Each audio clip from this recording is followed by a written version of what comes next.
Lutpi, by the way, this guy I want to highlight has been stepping up here. He can get the execution down in the back line. If you can get that dive, that's going to be good. But then you have Nino with the Yuzong.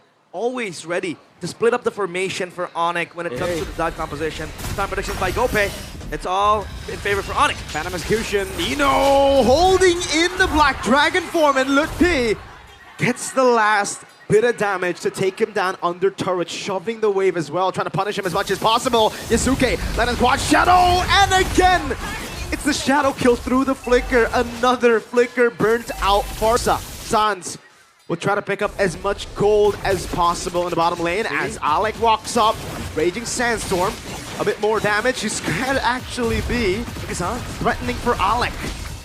But he gets away. Traction pulse on Uranus. And I think it's gonna eat it up, and Hijume gets the damage reflection. That was not worth Hijume. Unless they can get a dive here. What a dive. Petrify ready. The Black Dragon form as well. Sans has flicker, but they clear out the wave as Kai joins in bot. Make sure that his teammates are gonna get a safe recall. That's gonna be A-OK. Ultra Ego, they're able to pick up scraps of trades. Sure, Yazuke is on 3 kills, and those kills are onto Keyboy, but it'll be mounting up quite fast. That's everything thrown at Lutpi. Kai with a puncture now, Thorn Rose as well. Able to get back with a puncture into the wave in mid. Alter Ego with the advantage. Alec zoning Skylar in the back. That's gonna be the Black Dragon form used up as well. Yazuke picks up the turtle. Kai with the Thorn Rose. Gets away. Raging Sandstorm flicker to get out. That's a wall. Alec will fall to Kai. Very good wall from Keyboy to stop Alec from riding in his sand.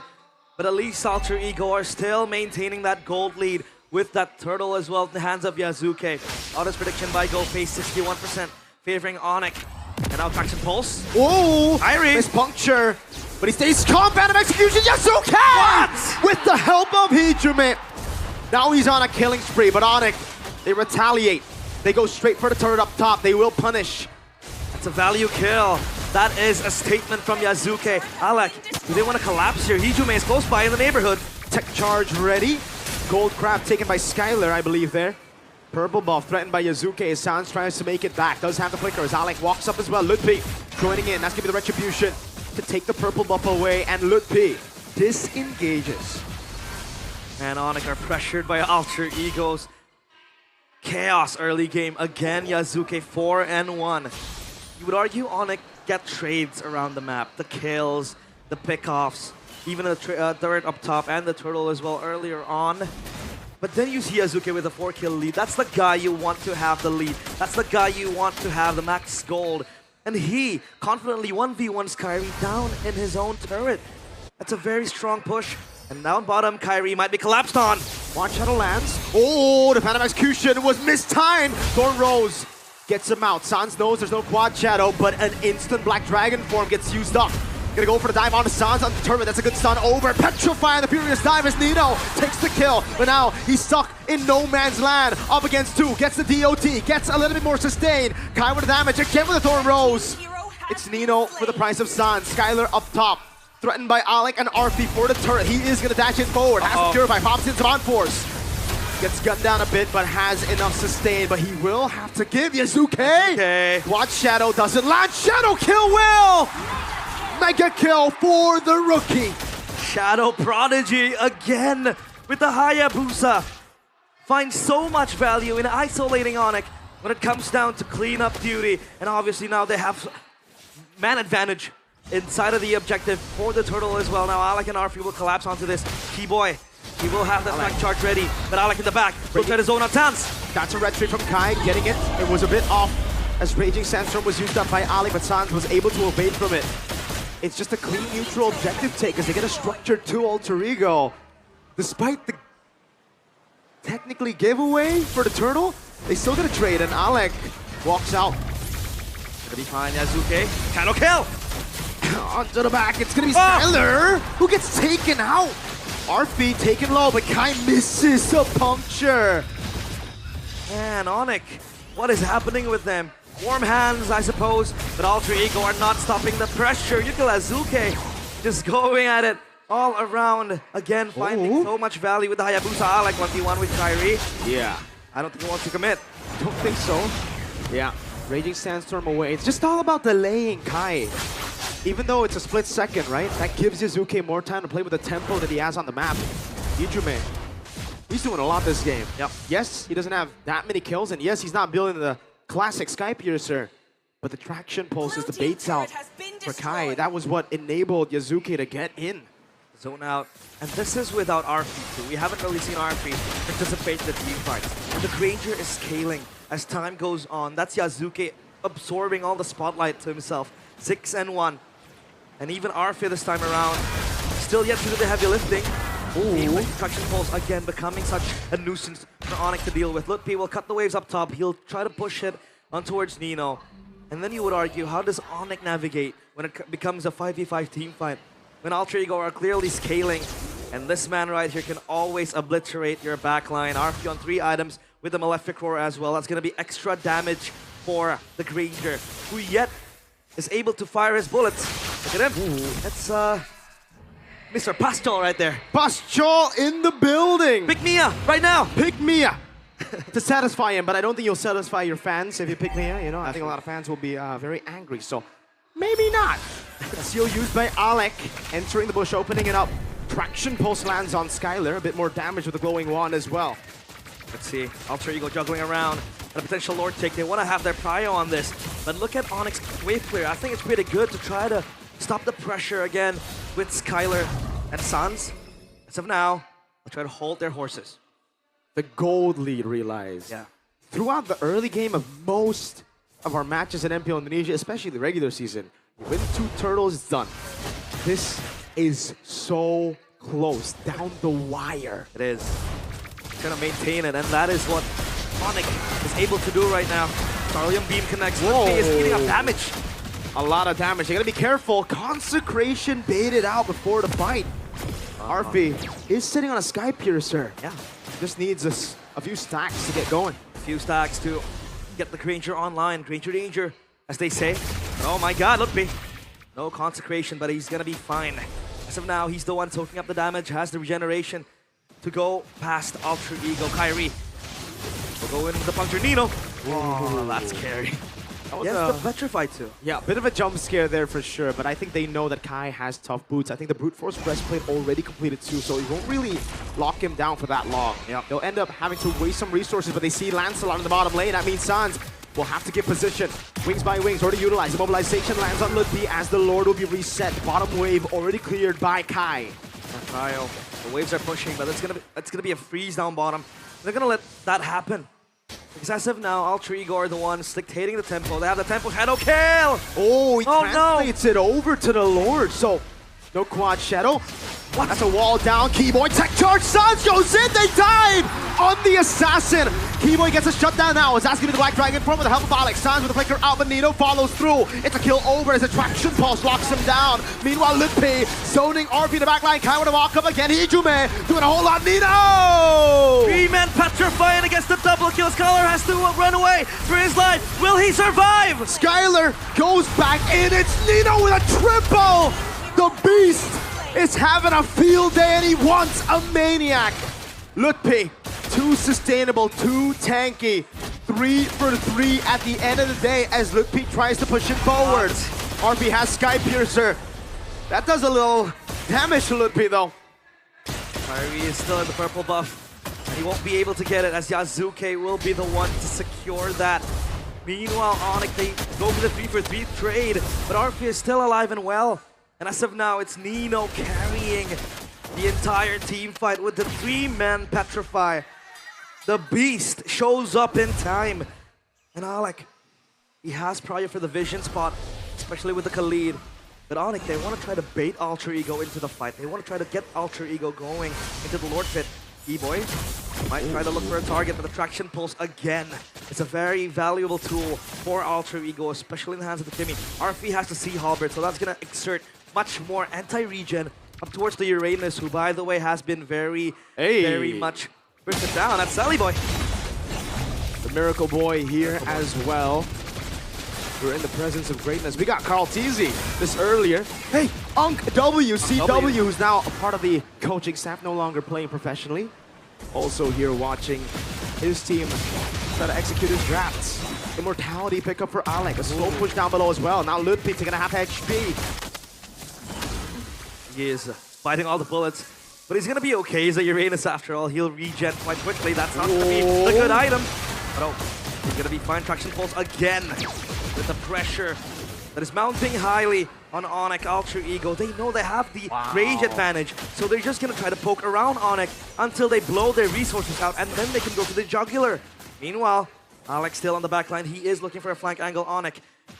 They want to try to rush this, but I think Alter Ego needs to respond to this. Yeah, Onyx want to try to force it as much as they can just because of slow push in the bottom lane. Alex, he had immortality, just bought it. I don't think it's worth to have it pop instantly. To get some healing back. And it is back to the Lord Dance. Man, such a slow game as we got into the double-digit timer. Twilight armor picked up. Yeah. And I really like to see it, man. Carl, in the interview just earlier, said that Indonesian players lack discipline, and I'm glad to see the discipline now showing both teams. They're playing through the macro control, through the advantages. Alec, conceal.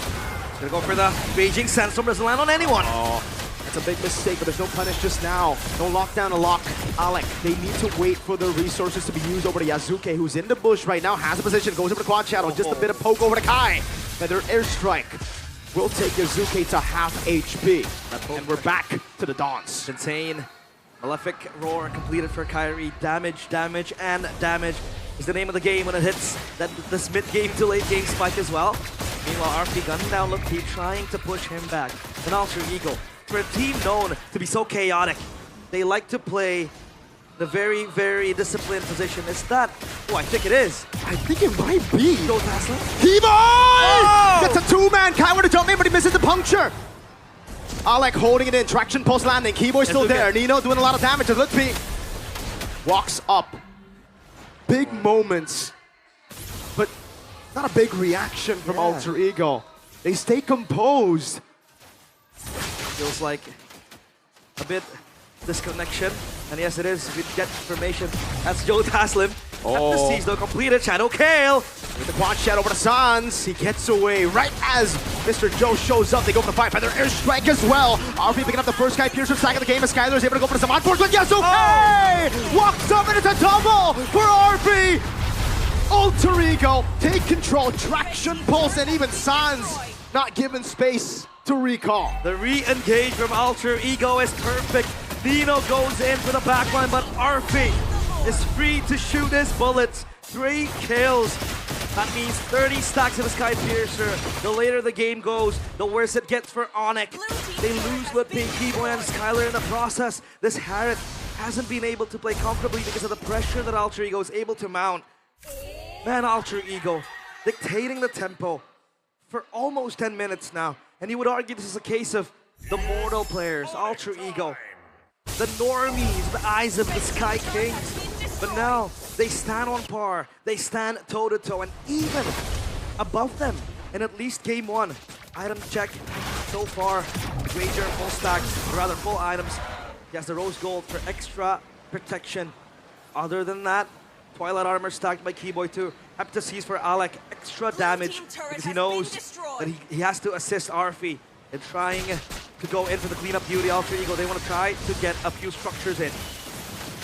Wow. Turret has been destroyed. The instant capitalization. Yazuke! Again forcing the flicker out from Sans. So lethal.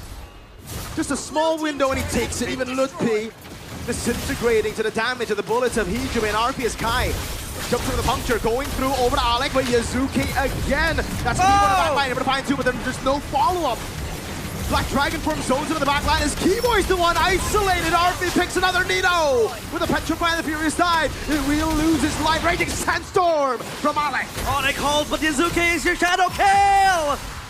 Very low, but everybody staying alive.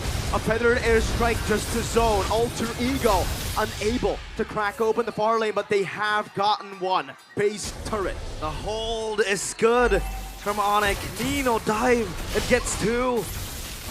In the process, at least the stun goes in, but Alter Ego are way too hard to follow up. Real-time victory rate for Alter Ego, 88% by Samsung Galaxy S25 FE. Onyx, man, their engagement has been good, but there seems to be a disconnect in which there has no follow-ups been done. for Onyx. Traction pulse against Pam to try to give leeway for Alter Ego to make their way onto the backline.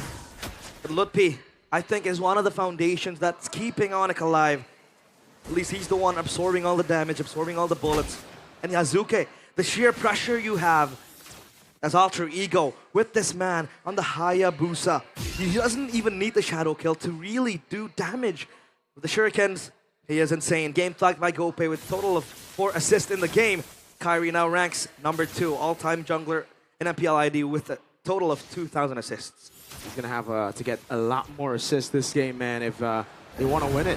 You saw the AI prediction. Yeah. You saw in the past matches how clean Alter Ego can be with a lead like this, and with this Farley in control of the Granger, slow pushing.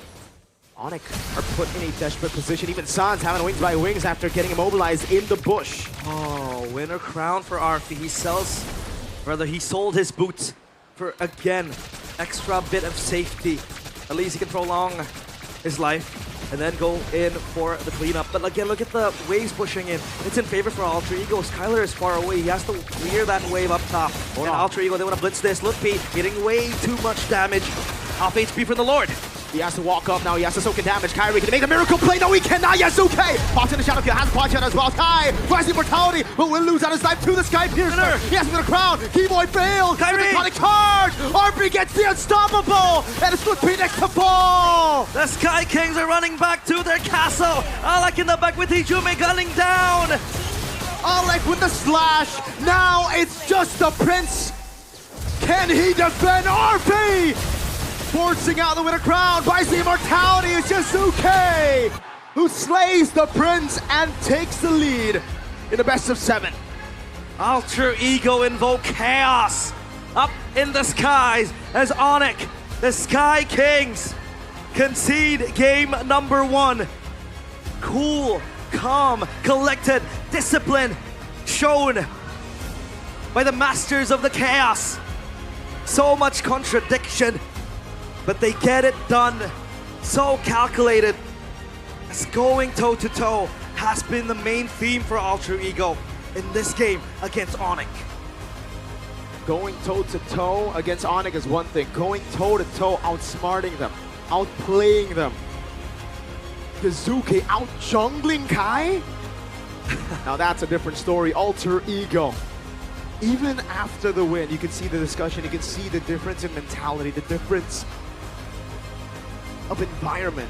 Alter Ego has always been the team to win out early, to have that passive strike back, them throwing in. But now the discipline is immaculate. The macro game is immaculate. And we have someone to thank for that, 2 people to thank for that. Yep. Professor X and Styx. Man, Zephyr has been very creative in the drafts. But shout out to the beast Nino with the Yuzong diving in, isolating members, getting a 3-man petrify. Just becoming the heart of this blood-boiled Alter Ego lineup. And then you beg the question for these Sky Kings. What has been happening to them? Engages were found. Keyboy with his trademark moves. But it seems like the team is in disconnect. They can't really follow up on what was an insane engage. And in this last battle, man, Gila Sans was not Gila after all, and Skylar the Prince. He saw his kingdom fall once in the black and orange. Will this be the same kingdom up in the skies falling again right in front of his very eyes? The 3 faces of chaos have come a long way, but it is a best of 7, a long series up ahead. They gotta keep locked in. They have to lock in. Panelists, what do you think of that game? Break it down for us. An exemplary game number 1 to open up the grand finals, ladies and gentlemen, as Alter Ego are able to lead the series 1-0. We gotta break this down from every single angle here, because I think even all of us who are watching backstage, we had so many emotions going around. The arena was going wild. Let's start with the drafts. Yeah, I think it's comfort picks against comfort picks. I mean, that's the most honest draft picks that Alter Ego has shown in this playoffs. Like, it's just Alter Ego's just showing like, if you pick your comfort pick and you give me my comfort picks, yeah, we can beat you too. Because we were quite surprised with the Khalid last pick.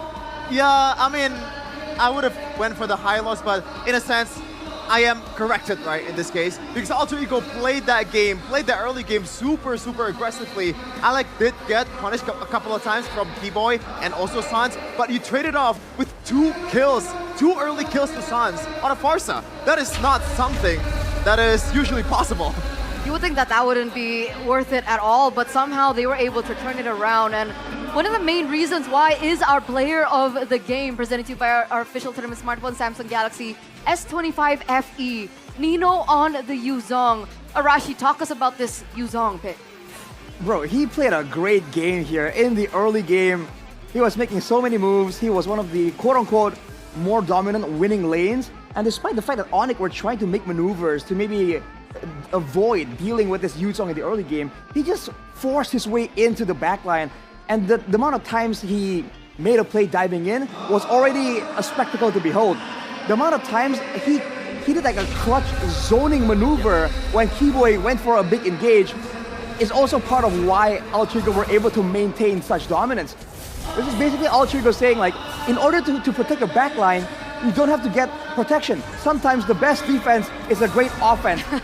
And honestly, if in this game, with that Khalid, if Alter Ego were not as coordinated, there were plenty of times where Onyx could potentially punish Alex for trying to zone, for trying to flank in the back line. But because the follow-up is so on point from Alter Ego, it ended up working out. And check out this play from Nino, dude. I thought Onyx definitely had the edge here. He just said no.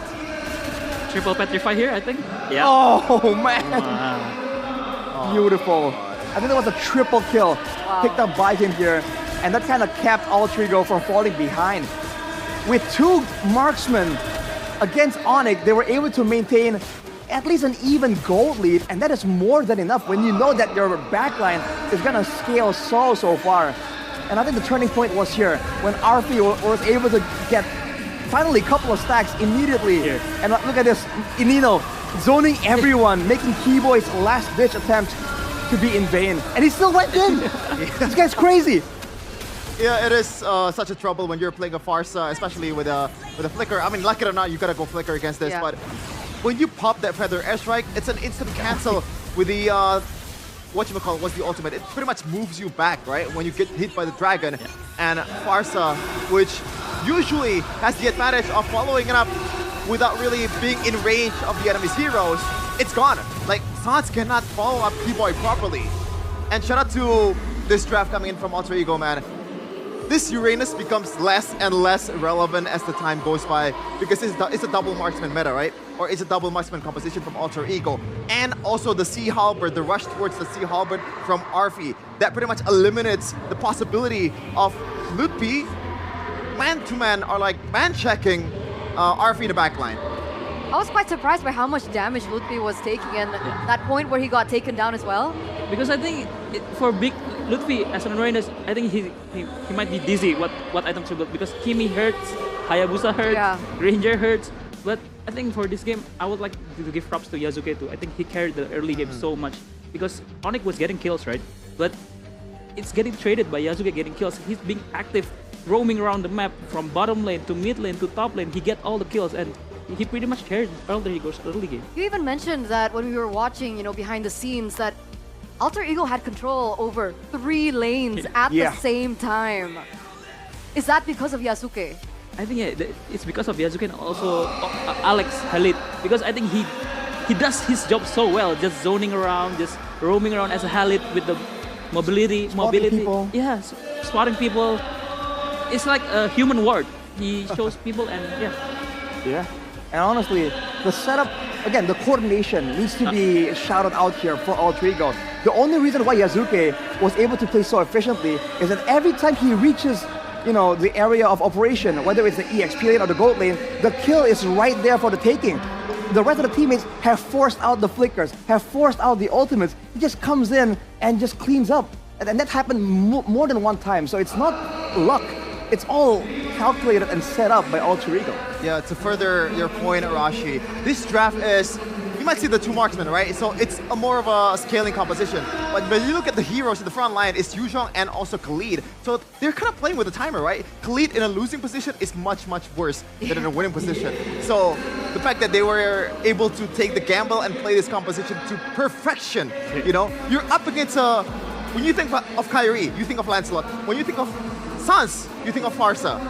And those two heroes, Keyboy the Grok and also Skylar the Harith, that's pretty much also one of the main comforts of these two people, right?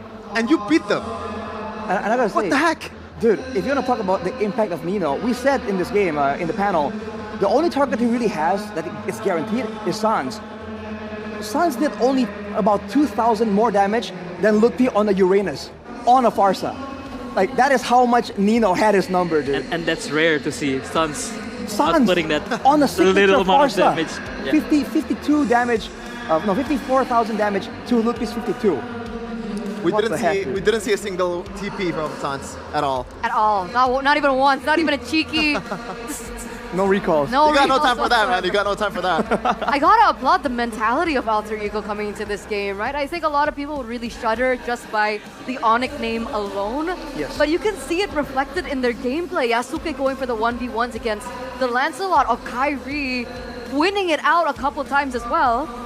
Yeah. Also the mentality of Alter Ego. You can see in the huddle after the game, there were no hints of celebration at all from Alter Ego. All they did was huddle up as a 5, Nino as a leader. This this one is the thing that we need to fix. Blah blah blah. So that shows that leadership and also the championship mentality, even though they haven't reached that yet. Stone cold focus. You want to talk confidence? They picked two marksmen in a dangerous grass against Keyboy's Grok, against Sans on the Farsa. Like, if I told you that before seeing the game, you know, you'd be like, no way, like, why would they do that? But they did, right? That's the confidence they have right now. They don't care. So now we're looking at Alter Ego and they can play so many different styles. We're looking at the drafts and like you mentioned, it was such an honest draft by Alter Ego. We see the Granger pop in and this is like something that we haven't seen in quite some time from Arfi, considering that he's been playing a lot of fighters in the gold lane. But now they come up with this strategy and Onyx go back to the drawing board. They go back and to think to themselves, what can we do better in game number 2 to adjust? There's one thing that everyone here can agree on that they don't have to adjust on, and it's the device that they're using right now. Ladies and gentlemen, the Samsung Galaxy S25, and specifically S25 FE. Now, Arashi will talk to Aldo about the specs. So that's a 4,900 mAh battery, and it's fast charging. So generally, you don't really have an issue trying to play with low battery. On top of that, the Dynamic AMOLED, 2x display with 120 refresh rate. At this point, 120 refresh rate is a must. Let's be real here. You need that performance. Don't forget, it doesn't heat up either. So with the design and the materials, it stays cool, man. And usually I would tell you, hey, you get access to that Galaxy AI as well. But honestly, I feel like the way Alter Ego are playing, it might be beyond science. I don't know if Galaxy AI can handle that. Yeah, I was about to say that maybe Alter Ego needs to use the AI feature to make themselves as the champions in this Grand Finals matchup after it concluded. But no, the way it's looking right now, it is very possible for them to do it without AI. Yeah. Yeah, so I'm training Arashi to be a salesperson. How is he doing? I think pitching well? Good. Okay, now talk to him about the prices. So, usually, sir, this is a flagship level phone, so you might be thinking it's gonna cost, what, 20, right? In this economy, 20 mil? Let's be real here. Sir, this is 8 million IDR for flagship performance. How do they do it? I have no idea. It's a trade secret. But on top of that, if you wanna channel in your Chinese heritage to save, you know, to be a bit more thrifty, to save on the economy, you can get other deals, free upgrades on the storage up to 256 gigabytes, and just like that, you shave off the cost down to about like 6, because there's like 3 million in cashbacks alone. Not to mention, if you're an audience right here, you can get a free travel adapter too. In 2025, companies still giving you a travel adapter for free? Samsung, bro. Wow. That's worth it, man. That's worth it. Maybe I'm Chinese. Makes you want to be Chinese, doesn't it? Gotta channel it. I mean, they call me Chi here. Oh. Because you're in thick. Chi Eterna. So you fit the description. Close enough. You got the vibe. I don't know. The pick vibe. Chi Pick Vibe. If you guys want to be Chi Pick Vibe or Coco Pick Vibe, you can come over to the venue, right? The doors are still wide open, especially at the MPL festival, where you guys can enjoy several different activities, because today's going to be the last day. Yeah. Tomorrow, no more opportunity. It is tough, man. But yeah, obviously, go pay 15 diamonds free. If you're using the app already, why are you not using it to the fullest advantage? Especially with the event that's going on right now, there's aspirants. There's a lot of events, right? Yep. The 9th MLBB anniversary. Right. also. Great skins. Great skins. I think there's a collector at the moment, right? Oh, you're right. Is the Amon still... No, it's available? Arlet, right? What's Arlet now? I forgot. Amon, forgot. Amon. Amon, right? Amon. Oh, it's Amon. Amon. I don't usually go for the collector skins, you know. I'm trying to save up for more of the anime themed skins. You know me. You know me. That's the reason why I'm called Arashi. But yeah, make sure that you take advantage of this promo, man, because it looks like it's small, but it really adds up.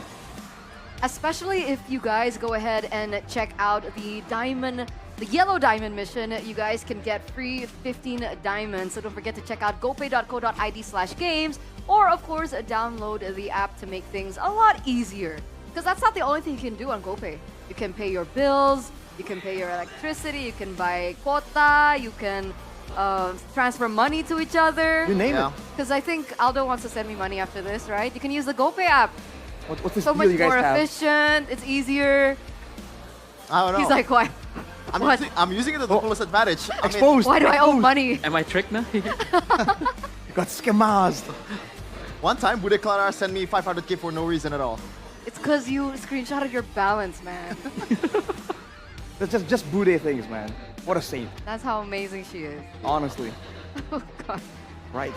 But of course, don't forget to vote for your champion as well. It's going to be the last time you can do it this season, because once again, GoPay is giving out every day up to 1,000 lucky winners of prizes worth of 2.5 million. So that's crazy. You guys can get MLBB skins, there's GoPay coins, there's headphones, there's power banks, and last time there were 7 motorbikes, I believe, as well as 5 smartphones that are still available for the taking. So don't forget to download the GoPay app, the app for MPL. For sure. Especially when you want to come over to the venue, you know, you got to use the best in the business. Let's be real here. Yeah, sometimes when you are using a car, you get caught up in the traffic, but when you're on a motorbike, you can just slither in all those traffic. Yeah. This Jakarta, awful Jakarta traffic. Awful Jakarta traffic with the Gojek app, right? Yeah. And it's connected with the GoPay app, so things are just so much easier in terms of transportation and food. You Yeah. can also Gojek food. Bunch of good places here to eat. Great food places. much. In Big, I would know. I hang out here a lot. My area. For once, we're actually in somewhere I actually know. Usually, it's way too far. All right, so let's go back to the game now, boys and girls. Era to era, right? We've been seeing a lot of different styles of alter ego. We've been seeing the old alter ego back at M2, and then we transitioned into the Sultan era, and then now we're at the new era. And it's so funny because if we take a look at all the statistics and the history of all the players, literally only Nino has been around for almost 10 seasons. Everyone else is new. Yazuke entered this season, and I think Owen was a part of season 14. But that's relatively new compared to Onyx right now. Coach, seeing these 3 eras, what do you think about the new era right now? And do you think this might be the prime era, the new prime era of Alter Ego? I believe this is the prime era of Alter, the new prime era of Alter. Wow. Because what I see in this era that doesn't have in that era is that discipline. Yes. They are way more disciplined in this era. I mean, it's the same gameplay. I mean, the chaotic team fights, they like to fight, they like to brawl. It's been there. It's since the prime era, Sultanan era, and the new era is still the same. But what they have now that they don't have before is the discipline. They know how to close games. They don't overcommit, overchase. And we can see from that game 1, it was perfect. That's crazy. And don't forget, they're doing this against teams that are better. Yeah.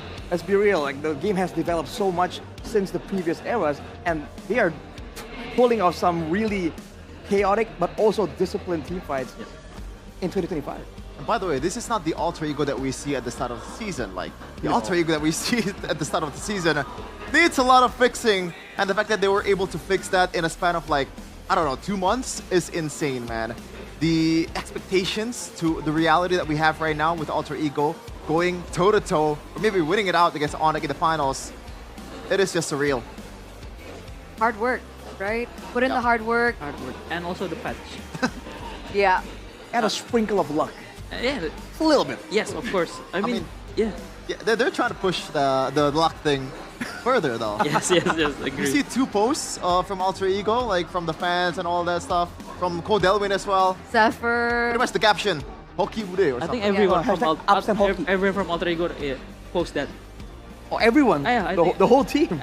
Yeah, even the staff, the management. Wow. I think they don't want to over-celebrate at this point, right? They're so close. They're so close to winning the grand finals, claim that trophy for themselves. A trophy that has evaded them since the beginning of the entirety of MPL ID. And that's why that factor of luck, I think, is like the main idea or the theme that they're pushing out right now. I mean, season 6, they were one hit away from the base, or Yep. I don't know. They were Yeah. very They were- yeah, Yep.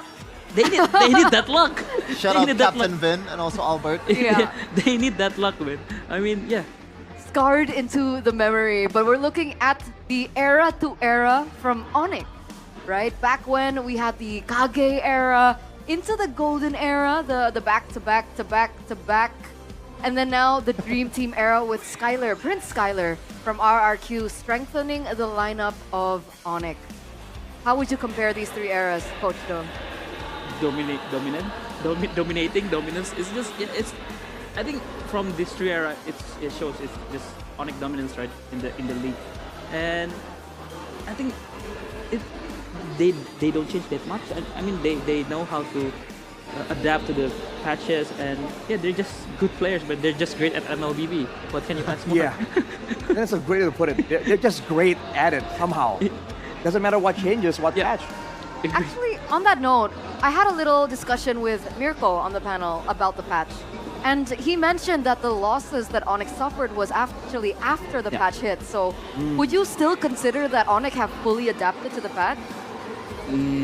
I think they adapted in their own way. I think Okay, because they prio more on their comfort picks. still. Yeah, but yeah, since it's Onyx, comfort picks is strong. Yeah, but yeah, I think as you can see, teams now already adapt to. I mean, Alter Ego game 1, it's comfort picks and comfort pick once again, and they lost. So yeah, maybe it's because of the new patch.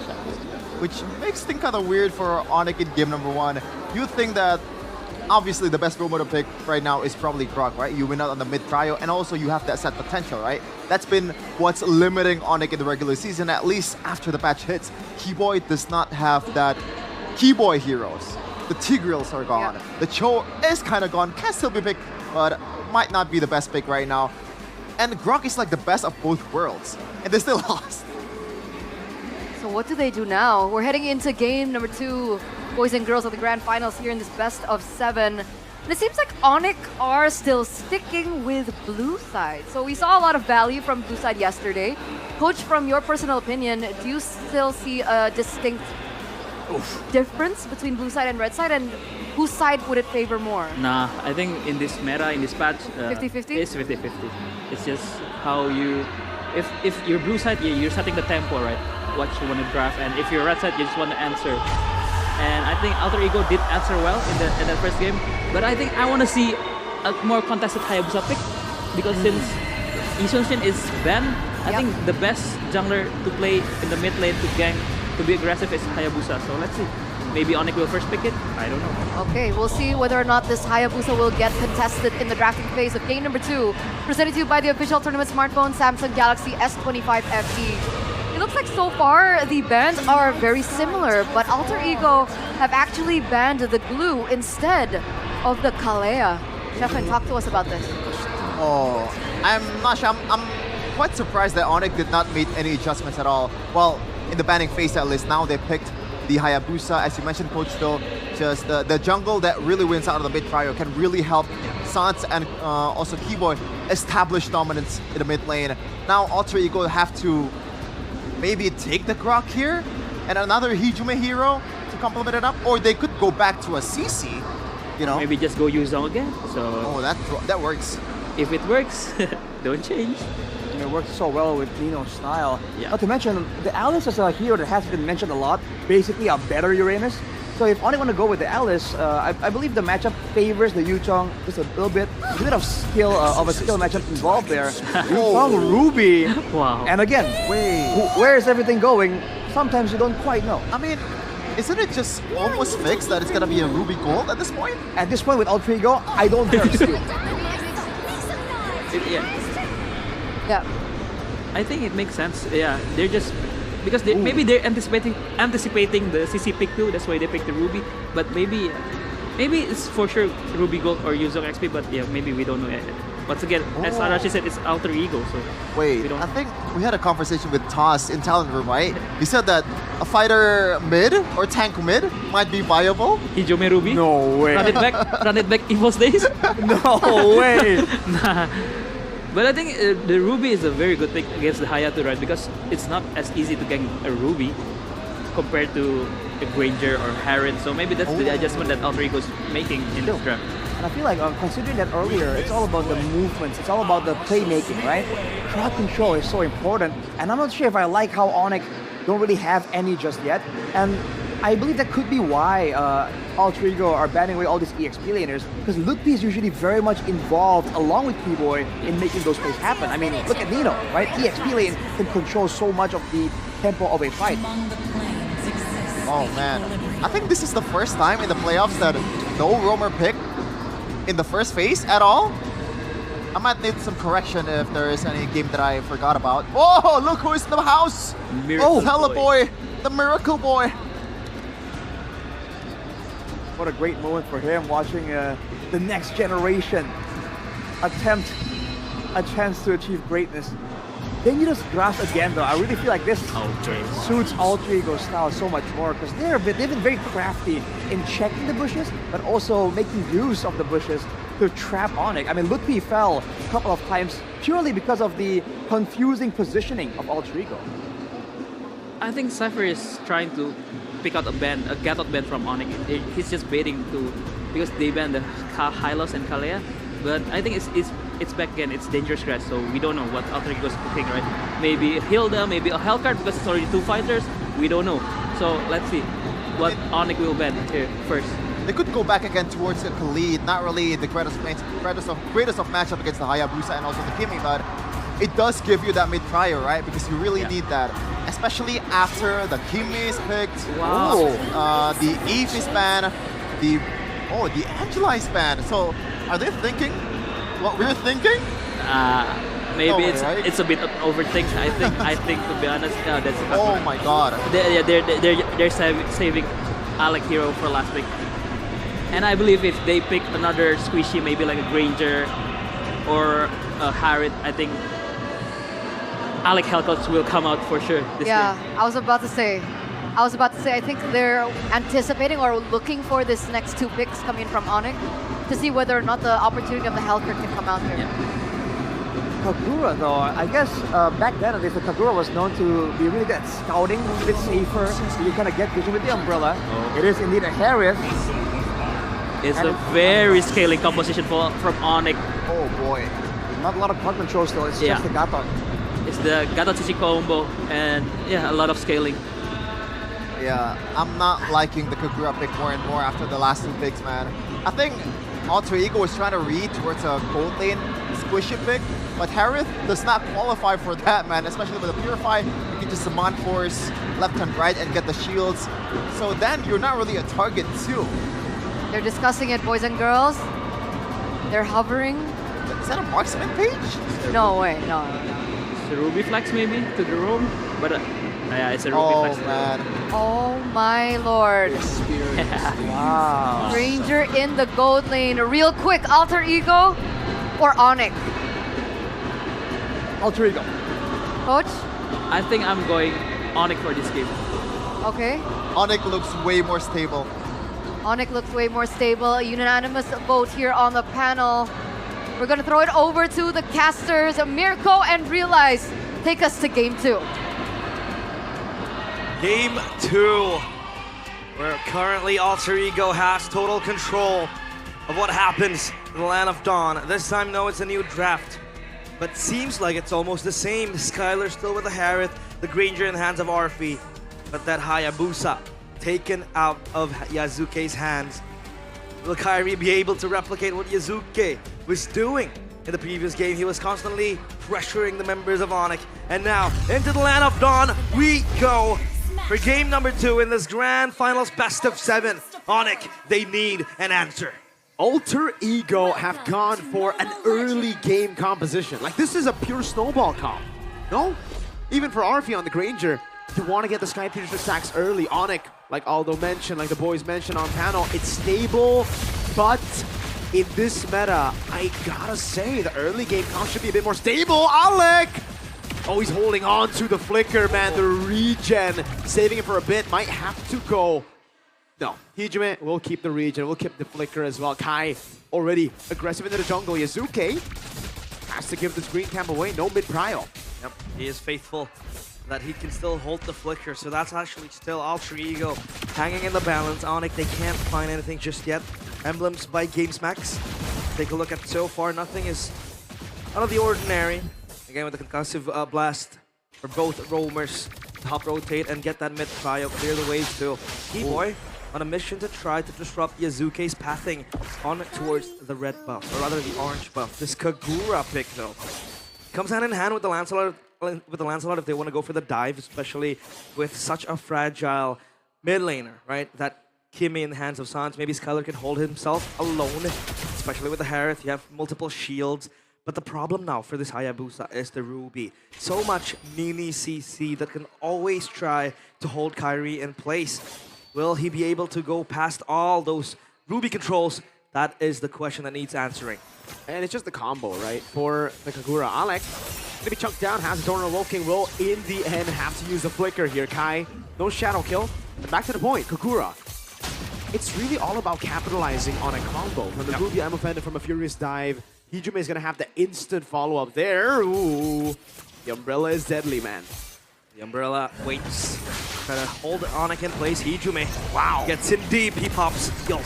CC immunity, man. You can see the reads earlier, man. Hijime was waiting for the final second to get that CC immunity. Now it's gonna be Yazuke on it. Will get the red tree down. Kai not even there. Alec forced to back away, but Keyboy, the taunt was a bit short. Well, Yazuke mobilized. Over to Yazuke. Thorn Rose Quad Shadow lands, and it's Kai with first blood. Keyboy will be the trade, but the purple buff forced out, given to Alec. But still, I think Alter Ego might be a bit happy with that. They got the turtle buff, or rather the turtle, and they were able to also get a kill towards Nino, but Yazuke falls in the process. That's a kill towards Kairi. At least this Hayabusa will be able to rack up a few kills.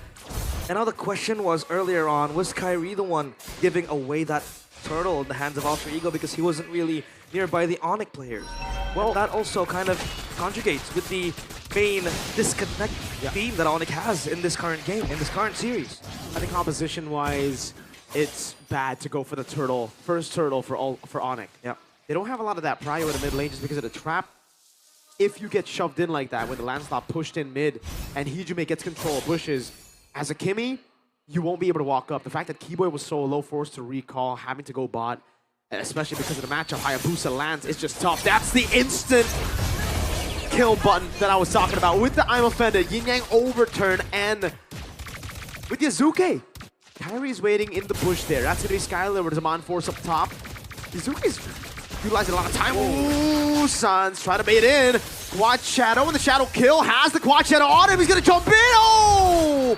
Alec timing that perfectly to peel for Yazuke. That's the Ruby we talked about, to try and hold Kairi, to not let this Hayabusa have pressure. Wow. But then down bottom, it's a battle of trade. CC against the Yuzong. But Arfi, he opted for the Hunter Strike, so no Sky Piercer, because he knows he has to hold his own. Because of the Hayabusa pressure, he can't really participate in the team fights as often. Demand Force pop for Skylar, only to get Prio in the lane. He's gonna get that gold trap as well. Keyboy shadows him. The turtle will pop and will spawn. It's up to the taking for Onyx in the mid. Lutfi, disrespectful, man. DOT, the instant damage. Again, realize, Furious Diver, I'm offended. It will be followed up by the Yang overturn. Alec has the I'm offended. They're going to go for the top lane now. Shadow kill. Skylar picks a kill up. Black Dragon form, no Petrify. Skylar forced to flicker as Alec zones them, and it is turtle number 2. Alter Ego. Yeah, small win for Alter Ego after conceding and relinquishing RP. D-Boy wants to go in. He has those stuns towards him in his body, but at least the taunt will be enough for him to get out with a dash as well. So yeah, again, like you said, right? That insta-kill button is crazy. Alec, he was fishing for an angle with the I'm offended, and we have to note as well, Skylar has no Purify this particular reading. Hey! That's the GOAT. The GOAT in the jungle, Carl Teasy. Now the GOAT in the restreams. Hey, MPL ID streamer by Good Day shows you how massive MPL ID is, man. When you have the GOAT watching, massive pull. Massive pull. We got him in the interview as well. So W Carl TZ in the chat. W GOAT in the chat. Did you ask him about Bigatron yesterday? Listen, he laughed at my team already, all right? Let's not make him laugh even more, man. Well, I think he is focused in this game because so far, you talked about the early game being the catalyst of, you know, how the game goes for both teams. But so far, it's been very close. And even the gold lead right now, not even 1K or 2K, it's 700, 500. It's triple numbers for both teams. And at least this time, both teams are also very disciplined in their approaches on what they want to prioritize next. That's why it's actually fine for Onyx, though. Yeah. Yes, Alter Ego have gone 2 turtles. They got a kill lead as well, but it's not over. It's far from it. Onyx are a scaling composition, so as long as they're able to keep the gold lead at, I would say below 3K is already enough. The fact that they're down just by 600, this is impressive. Onyx, by all means, around this timing should be 2K, at least down. But again, they've done a good job at trading. They've done a good job at holding their leads. Lutfi, though, in the bottom lane. This is what I'm talking about. The damage in the early game is quite ridiculous. So you have to be on point. Another kill given over, and the instant conversion up top. The AOG from Kiwi over to RP. That's a taunt, but look at the zone from Alec. Traction pulse will land, but Alec gets away. He is going to go for the turtle, so I thought Kyrie for a second there wants to go in. Oh, no! Wow. Straight up with the overturn, already forcing out the quad shadow. He's gonna have to go for the shadow kills. Nino waits for the timing, and he will be able to claim the turtle. Nino petrifying the Furious Dive. No follow. Alec with the dome run will keep flicker. RP! He's down, and that's gonna be Kyrie gone as well. Keyboy wants to go in, but Nino is able to survive. RP guns him down with a double kill. Realize that's 2 Sky Piercer stacks. The dreaded snowball that Onyx have tried their darn hardest to avoid in the early game is now in the hands of Alter Ego. Skylar flickers in and solo kills him, denies him of that snowball on Sky Piercer. The Prince does not want to have this time around his kingdom up in the skies under threat. Shuts down Arfi. And finally, a silver lining for Onyx as to not let Alter Ego snowball with the Granger Prio. And 2 Sky Piercer stacks now on hold, immobilized towards Nino. He is going to be fine. He has that option to get out of harm's way. And yes, Alter Ego with the insta-kill button, it seems like they have so much ways to approach the fights. Kyrie, 1v1. He's not going to quite get the range, and Hijime gets out. And this Kagura is actually quite safe too up against the Hayabusa. It's very safe because it really depends on the mechanics though, right? Yeah. If you're able to CC immune yourself from the quad shadow before he utilizes the blink, then you get out of it. Quad shadow gets erased. So it is very safe. Also against Keyboy, against all their lockdown, which is not many. That's the thing, right? Alter Ego are overloading Onyx with a lot of CC. Onyx have damage, they have outplay ability. And that's why for me, looking at it, at first I was like, man, that flicker is so risky from Skylar. But then you have to think about it, right? If he goes Purify, it's an easy dive for Nino. It's an easy dive for Alec. It's an easy dive for Mr. Yazuke, especially on the Lancelot. So he has to go for the high-risk gameplay here. He just needs to space it perfectly, and he comes in to clean up. Right now for Onyx, the easiest combo to time is probably the Gato Kasha CC combo. Maybe the traction for Sans. Oh no, conceal play! Oh, Sans gonna be caught in there. Alec has the flicker, but he burned out the Purify already. It's gonna be Nino with the Petrify on a killing spree. The beast is unleashed. The Keyboy wants to turn around with Onyx. Can they get the kill out towards Nino?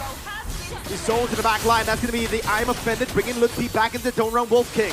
Zaman Force already used earlier. Going to have to wait for the cycle to come back up as Alter Ego push in mid. Kai with the positioning right there, holding an angle to ambush the backliners, but the backliners are clean with the positioning. Look at how safe Hijume and RP are. And yes, Lightning Truncheon, that's a power spike for Hijume. Very worth it for Onyx, rather for Alter Ego as well. Only lost Nino in the process. Oh, I'm offended with the flicker. That's crazy right there, but a Shadow Cow! My goodness, damage! Skylar finishes him off, RP. I don't know what deal he made, but he lived with 1 HP. That wasn't the target that actually Kyrie wanted to go for. Alec, or rather RP, with a sliver of HP, and Alec takes and bites the dust. At least Onyx, now they have Prio on the Lord Pit. Will they get this for free? I think they will. And after this, they will try to clear up the waves with down bottom, pushing for Alter Ego. Onyx, out of the smoke, they get something. They were down and under. Lutfi has to be careful. Triple push might be open. Yazuke is close by too. And that wave is gonna crash. Okay. No. Oh, and Lutfi caught in the furious dive and fed into the Sky Piercer. They will get a turret in the mid lane as a trade for Lutfi's life. It took a bit of time there. It wasn't like a pure instant kill, and that means the Lord will get 2 charges. One in the tier 1 in the mid lane, the other into tier 2. Onyx pushing in the bottom lane. And you would connect this point to the fact that, yes, Alter Ego has that instant button kill, and they would want to look for pickoffs back in the bush. But Onyx, they don't really have a way to open up the bushes. Maybe Keyboy will try to bring himself into the bush. But that, again, is kind of gambling. And then you have Sans try to open up that. But again, Kimmy has to be in front. So then how do they open up the bushes safely? For Alter Ego, they have Arfi. They just open up and try to detect and scout where Onyx are. So now, that wave up top will be built for Onyx, and Yazuki will give that up. He's gonna let the wave crash onto him. Meanwhile, Skylar, in the bushes, Alec might look for an angle. Well, they see him, I think. They might jump on Skylar. That's damage from Skylar just with the Synchro Vision, I believe. Divine Glaive picked up by Sans in the mid lane. Extra pen, extra push, or rather damage as well towards Alter Ego. Yazuke so clearing up top. So at least for Alter Ego now, they also have side lane Prio to a certain extent, with the Lancelot available and ready. In a 1v1, it'll be quite strong. Yep. Against the Hayabusa, you have that forward throws to kind of play and approach it in a much more defensive style. Alter Ego, you can take a look at this. The 4 players are going to clump up together. They're going to push together. They need to protect Mr. President. They're going to need to protect Arfi as the main carry. And that is where they need to congregate together to activate that combo. 34 stacks in the Sky Piercer, 480 on the passive. It's not too bad for a Granger. I think it's pretty good. Especially how he was he was killed early on, cut down as well by Skylar, and that solo kill up top. Onyx, they need a moment to breathe. They need a moment to open up. Again, back-to-back games, Mirko. The gold lead is not different. It's not that far. It's not marginal. It only is like this when teams are this equally skilled at playing the early game and playing the mid game as well, right? Because again, a lot of times when you see these scaling compositions, they don't have the patience to go in.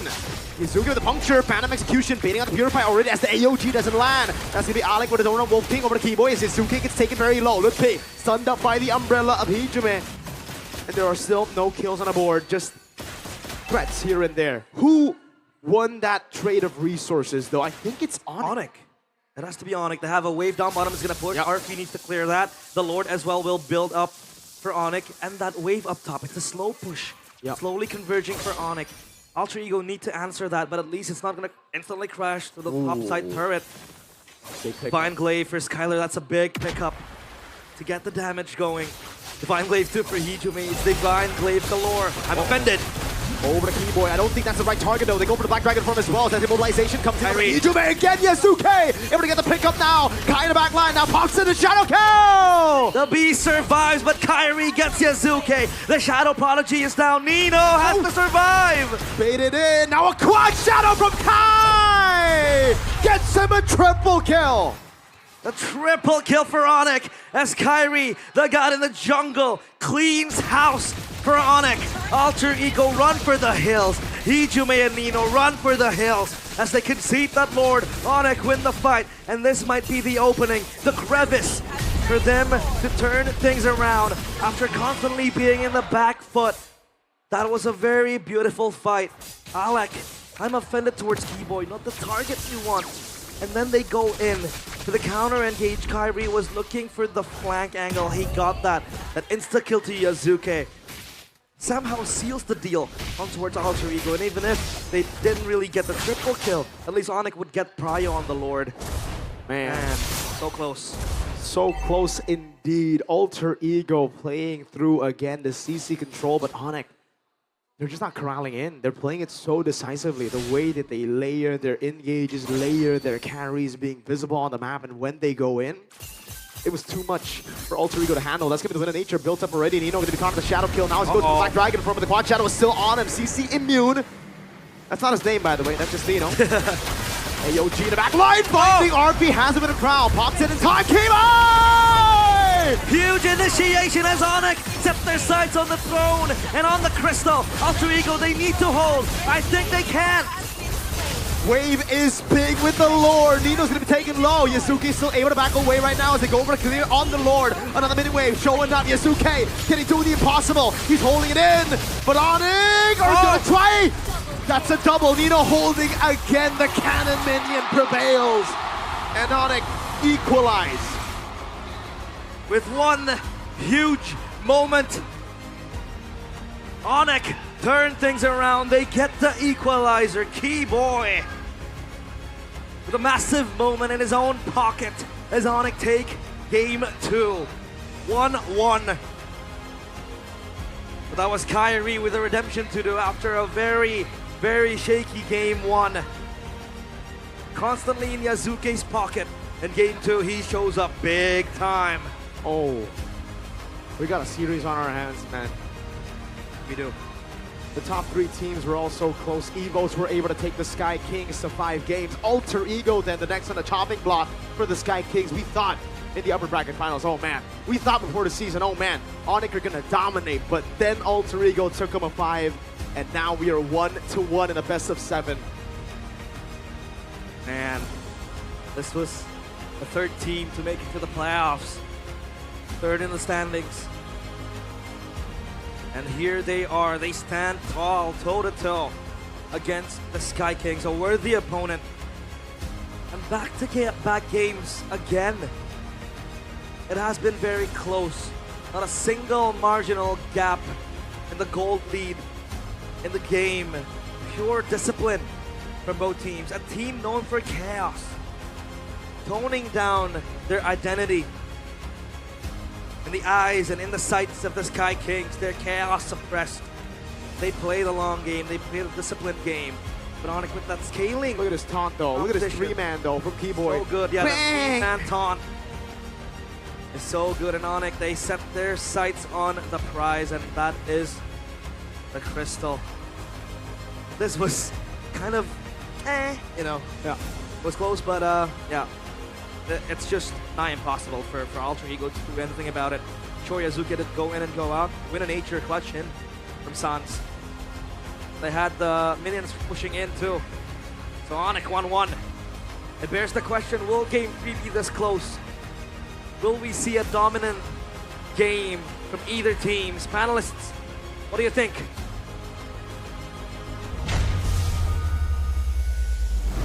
And here we are after game number 2, a successful equalizer by the defending champs Onyx to take game number 2 over Alter Ego's lead. We're gonna throw it over to you first, Coach Aldo. What happened to Alter Ego in game number 2? I think it's from the drafts, because I think Alter Ego's draft is kind of so-so, because you want to scale, but you want the early game. So I don't see the consistency of what they want to do. From the draft, but from Onyx, it's an honest scaling composition. You have the Harriet, you have the Kimi, you have the CC. It's pure scaling, and maybe from Onyx's point of view, because the game 1, the tempo is so slow, that's why they want to scale out the game. But from what I expect from Alter Ego is that they want to push the tempo. They want to dominate Onyx from the early game. So I don't understand the Granger last pick. I understand, but I don't think it's quite effective, yeah, I can say. So the clear-cut mission of Alter Ego in game number 2, it wasn't quite clear the win cons, as we'll unpack later on, because we do have to give it up for our player of the game, presented by official tournament smartphone Samsung Galaxy S25 FE, and it goes to Kyrie on the Hayabusa. Classic Kyrie performance, big game player as always, 4-2-2. Not really the greatest, not really the most dominant KDA out there, but you can see it in the game if you watch it closely. He's the last man standing. He's the one that's executing the backline and also finishing the job by from Onyx. Even though they were down by quite a lot in the early game, this guy just takes the charge, just make it work for Onyx. Here's the play of the game highlights presented by the official tournament smartphone, the Samsung Galaxy S25 FE, where you can see in the early game, Alter Ego had more crowd control, so as I expected, they were trying to find more plays or make more things happen. But overall, I think now, Onyx with some of the mechanical heroes like the Hayabusa, like the Harriet as well, they're able to actually have a bit more output potential. And I do feel that in some moments like this, Alter Ego kind of underestimated how far Onyx are willing to go, right? They're able to get, Alter Ego can get moments like this, but then Onyx are willing to oblige them in a team fight. They are more prepared to actually go for an all-out brawl. And you see that towards the end later on with Kyrie making the plays happen. But look, you can see there, Skylar, after shortly avoiding getting picked off, flickers forward. So you can see that the attitude has shifted quite a little bit. And despite the dangers and the pressure, especially in the late fights, you're seeing classic Onyx team fights where it looks a bit shaky, but then towards the end, you see that dominant finish, especially when Kyrie is allowed to be on some of these playmaking heroes like the Hayabusa. So we might see towards the later games a bit more of an assassin priority for both teams. Assassin priority and more so the Hayabusa priority. Like Aldo mentioned right before the drafts of day number 2 that the Hayabusa will be highly contested. I think expecting that something will definitely have to change in order to make sure that this Hayabusa doesn't either fall into the hands of Kyrie or even Yasuke. Yeah, I'm still kind of stuck towards the Kagura pick, man. I know that there's a lot of things that the Kagura offer, especially now that I realize Dangerous Grass goes well with the Kagura, right? Yeah. And it's one of the few mid laners that, in a way, can secure objectives. You can zone out people and have that instant burst damage at level 4, but that instant burst damage comes with a price. It's a one-cycle hero. Once you don't have your ultimate, you're done. And this is a meta where constant DPS needs to be available for in the mid laner. It feels like Alter Ego is playing a super ambitious draft, and they were able to execute it quite well in the early game. I was quite surprised with that. They layered the CC well, they layered the ultimate well, but yeah, at the end of the day, they're kind of playing with the timer because Kagura is less relevant in the late game. But it's an Onyx classic though. You make one mistake and they will punish you hard. That initiation in mid from Alec, the miss initiation, they capitalize on that very nicely from Onyx. But I agree with Shafin that Alter Ego's draft is not easy to execute. But the way Hijume plays the Kagura is amazing. If you guys realize that, he usually trade his ult for Onyx resources before objectives so that Alter Ego can secure their objective. So yeah, it's a good one, but it's classic Onyx. One mistakes, they will capitalize hard. I think that might be the idea there because they feel like Dangerous Grass, Hijume and Kagura, and he knows how to play the hero quite well. Almost got a few pickoffs there, and even if he didn't, it was enough to zone, right? Because zoning is the name of the game here when you have that kind of damage. Maybe because they went with the Kagura, like you mentioned, Shevin, not a lot of quick cycles. They want to get a Granger to supplement the DPS. Yeah, and that Kagura pick, man, it concedes something that Alter Ego is abusing throughout the playoffs, which is mid-trio. Ruby and Kagura, yes, you get the safety, but you don't really win it out in the damage turn, right? You're playing super safe. Like, I get the idea of making it harder for Kyrie in the side lanes to be able to not burst down Nino and also Arfi, but you forgot the Alter Ego feast on mid-trio. So before we unpack the drafts a little bit further, we are going to throw it over to Alyssa for an interview. Sudah segmen bersama Alisa. Kayak di sini kita mau jalan-jalan nih, tapi Alisa sebelumnya mau denger dulu Sonic mana suaranya? Wow. Alter Champs, jangan mau kalah. Alter Champs, mana suaranya? Wow, pertarungan yang begitu sengit ya. Kita bisa melihat di Best of 7 ini tidak ada tim yang membiarkan mereka untuk kalah. Karena perebutan dari juara utama dari season 16 ini semakin panas. Tapi Alisa lihat-lihat di sini yang panas-panas bukan hanya pertandingan kita saja. Tapi ada dua cinta yang membara juga. Kita akan masuk ke segmen MPL Date. Dan guys di sini sudah ada yang pakai baju couple. Boleh berdiri gak sih temenin Alisa? Cie, namanya siapa nih? Aku Brian. Aku Servia. Oke, ada Brian dan Servia nih. Kalian pacaran? Ya, Udah berapa lama? 1,5 tahun. 1,5 tahun. Kalian berdua penyuka MPL nih? suka banget dari awal ngikutin MPL. Dari awal ngikutin MPL ya? Yang ngikutin dia ya? Kalau kamu? Ikutin tapi nggak dari awal. Oh gitu. Jadi lama-lama mengikuti juga ya. Kamu ngelihat hari ini Onyx dan Alter Ego seperti apa nih? Untuk pertandingannya seru banget sih untuk antara Onyx sama Alter Ego. Paling berharap Alter Ego bisa menang lah biar mencetak sejarah baru. Wah, Alter Champ sejati nih ya berarti ya. Oh, oke, kenapa kalau Onyx bosen ya emangnya ya? Iya, soalnya Onyx udah dari season kemarin-kemarin juara mulu, gantian lah. Iya. Gantian lah ya. Kalau Servia sendiri gimana harapan kamu nih? Dukung Onyx. Jadi agak ada perdebatan ya di sini ya. Kalian sempat berantem gak tuh? Enggak sih. Tapi Onyx ya. Gimana prediksi skornya menurut Servia? 4-3. 4-3. Oke, kita akan lihat ya apakah harapan Brian atau Servia yang terkabul. Enjoy MPL date-nya. Boleh dong kasih love-love-nya dulu ke kamera. Apipi, kalian berdua dong love-nya dong, nempel dong. Apipi, cie, terima kasih lo telah malam mingguan di sini ya. Enjoy dan kita akan cari-cari lagi ya couple kita nih. Kayaknya ada yang pakai baju hijau-hijau di sini, boleh gabung gak sih sama Alisa? Halo, boleh berdiri nih. Ya, kita mau salaman agak. Oke, namanya siapa? Aku Alvin. Aku Joy. Alvin dan Joy sudah berpacaran berapa lama nih? Aku kemarin masuk ke 7 bulan. 7 bulan, masih magang ya pacarannya ya. Oke, kalian emang suka MPL date apa gimana nih? Kita baru nonton sekali sih bareng dan aku baru 2 kali juga. Oh baru 2 kali juga, sama kamu juga? Aku baru pertama kali. Baru pertama kali diajakin sama Ayang. Oke, terus gimana impression kamu pertama kali nonton MPL? Seru banget nonton yang Grand Finals. Seru banget ya, dukungnya siapa sih? Aku ya, ini grand final atau tim-tim yang udah lu? Oh, jadi kayaknya ini di sebelahku ada yang dukung tim-tim di luar ini ya. Aslinya siapa aslinya? Yang kemarin kalah sih. Oh, siapa itu? EVOS. Oh, EVOS fans ya. Cukup kecewa dan sedih. Enggak juga sih, cuman soalnya kan EVOS sudah memberikan yang terbaik juga ya. Gak expect juga kalau bisa top 3 juga kan, tapi so far udah oke banget. Makanya belinya grand final ya tiketnya hari ini ya. Oke, kalau kamu sendiri dukung siapa nih? Aku dukung Alter Ego.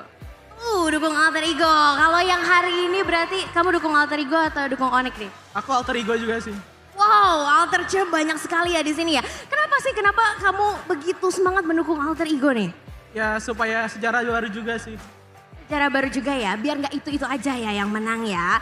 Oke, baiklah boleh dong love-love-nya nih, apipi-apipinya. Acie, apipi.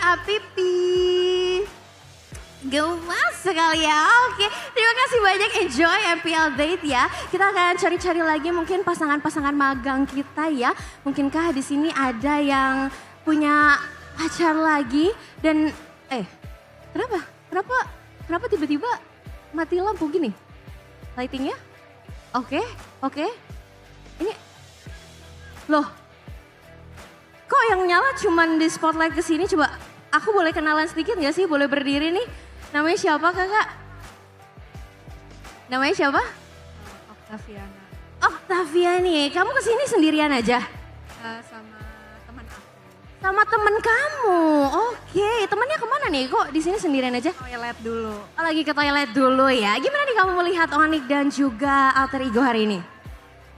Sebetulnya aku kurang mengerti tapi tadi seru banget sih. Oh my God, ada siapa ini?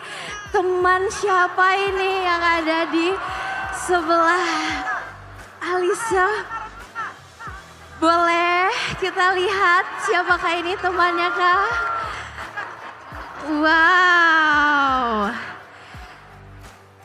Dengan siapa? Halo, kenalin aku Bayu, teman-teman MPL. Oke, sebelumnya teman-teman MPL aku mohon dukungannya dan doanya. Hari ini aku mau kasih sesuatu yang spesial ke orang yang sangat spesial juga. Karena mudah-mudahan ini adalah satu kali seumur hidup yang aku lakuin. Dan aku pengen banget berkesan buat orang yang aku sayangin banget. Wah, ini final boss MPL date kita ya. Ada yang mau disampaikan Kak Bayu? Oke, mungkin aku mau sampaikan ini partnerku namanya Octaviana. Dia orang yang luar biasa. Mungkin tadi udah cerita sedikit, sebenarnya dia nggak ngerti.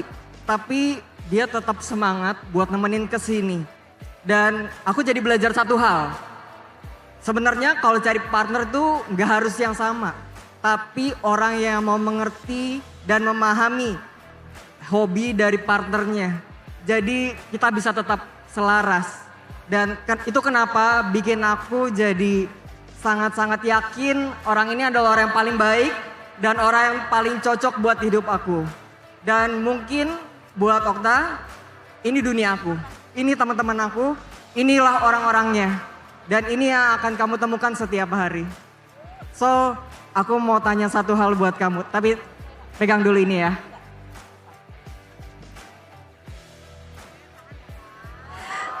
Oh my god, ada apa ini? MPL Arena, bersiaplah. Octaviana, will you marry me?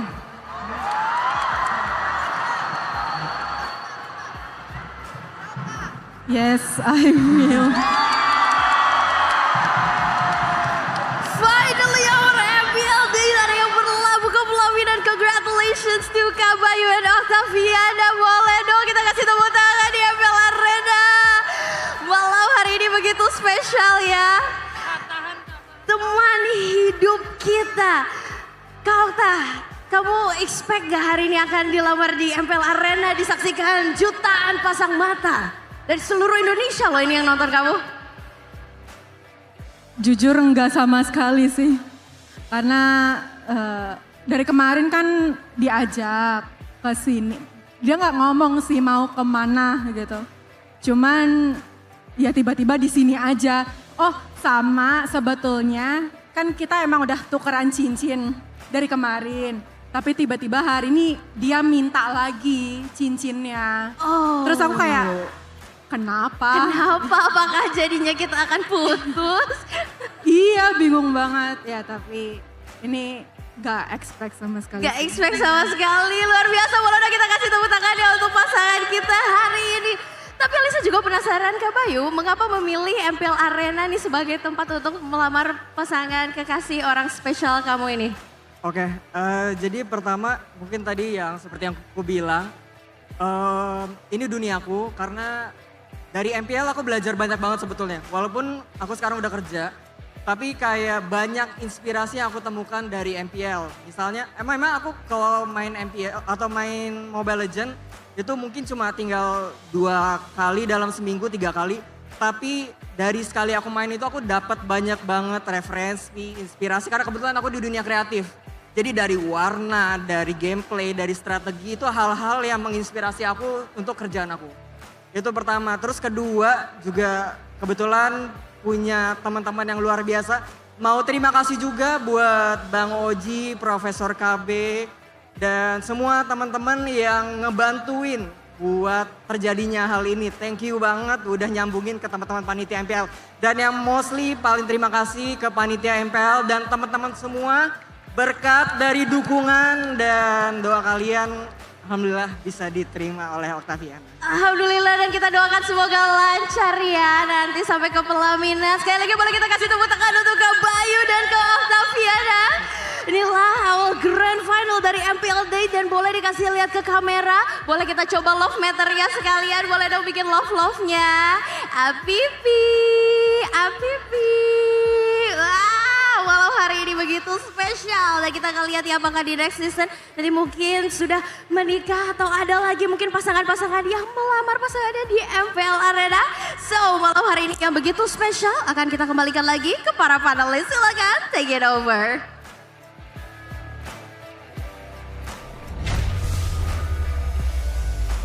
Wow, congratulations! Woo! What's wrong, Shevin? I was worried sick, man. Oh my god. I was too, man. Oh boy, it all worked out though. It all worked out.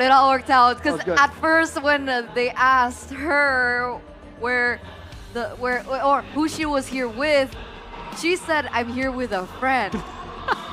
We got kind of nervous. And also not really the best facial expression. Yeah. Communicate joy. But Coach Joe said maybe that she just has like a flat face. Flat face, yeah. A Not flat as face. expressive. Not as expressive. Not to mention she's in front of everyone, right? Yeah. It's a massive crowd. I bet she was like, what is... Because she said she wasn't familiar with MPL and Mobile Legends. So she was like, what is going on here? Why is my man bringing a bouquet? What's going on? But it all worked out in the end. Congratulations. Bayu. W man. Bayu, you the man. Congrats. Arashi's next. Huh? I don't even have like a candidate, dude. I think it's gonna be quite a while before that happens. Hey, for all of those Indonesian cosplayers, Arashi, he needs one. Why cosplayers in particular? Because you like cosplay. Yeah. Well, yeah, I don't mind it, but you're making it sound like I can only date cosplayers. I mean, from the evidence, like the last girlfriend that you had. Oh yeah, but the one before that was not a cosplayer. So it's 50-50. Maybe you forced her to cosplay. What? Never mind. Well, it's 50-50. 50-50. Like the situation right now. Exactly. Right? Exactly. Okay, gotta sweep that real quick. All right. Right out the way. 1-1 still between Alter Ego and Onyx in the grand finals. What was the last thing we were talking about? The Kakura. Yeah, the Kagura. So, hit or miss? I mean, it's an L, so it's a miss. So, miss for you. Hit or miss, Kagura pick? I think it ended up being a miss because of what Onyx were doing. So it wasn't actually exactly an idea that could not work, but Onyx just had a workaround. Onyx had a solution to it, and that's the nature of the game, right? Sometimes you bring up a curveball, and your opponent's like, hey, I saw that coming a mile away. That's where I was kind of confused, but I guess Onyx was spot on it or something, but usually, again, we talked about Alter Ego and the usual pattern, the way they draft, right? At least, they always have the jungler and the mid lane in the first phase. But then they waited until the second phase to pick the Kagura, and then it allowed Onyx to ban a lot of these heroes. And speaking of banning, I don't know how to segue from banning and Galaxy Zone, but... Well, you're gonna be banned from the Galaxy Zone if you don't have a Samsung device, bro. There you If go. you wanna get front row seats, you better bring the best device in the business. Bring the washing machines, right? Samsung. Or the TVs. All the TVs. I have a Samsung TV at home. Of course you should just bring it. Of course you do. Why did you say it like that? No, because like, what else would you pick? Samsung?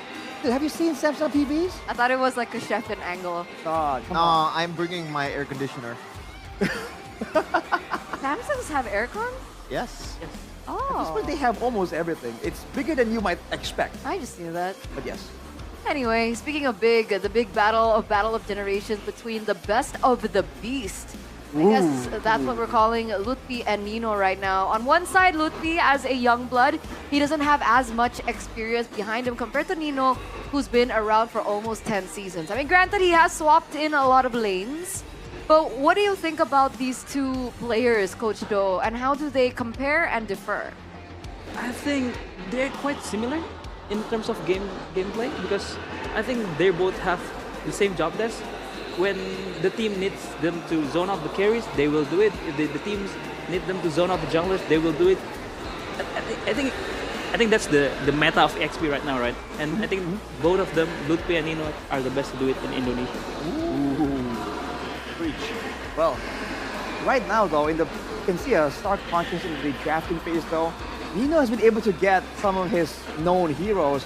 Lutfi is trying to pick up scraps, man, for the most part. Fortunately, they were able to get him on the CC, like you mentioned, Coach Phil, and it turns out to be quite the impactful pick. I think Lutfi, I'm not sure, man. Maybe I'm wrong, but Lutfi seems like he already shown all of his cards currently in the playoffs.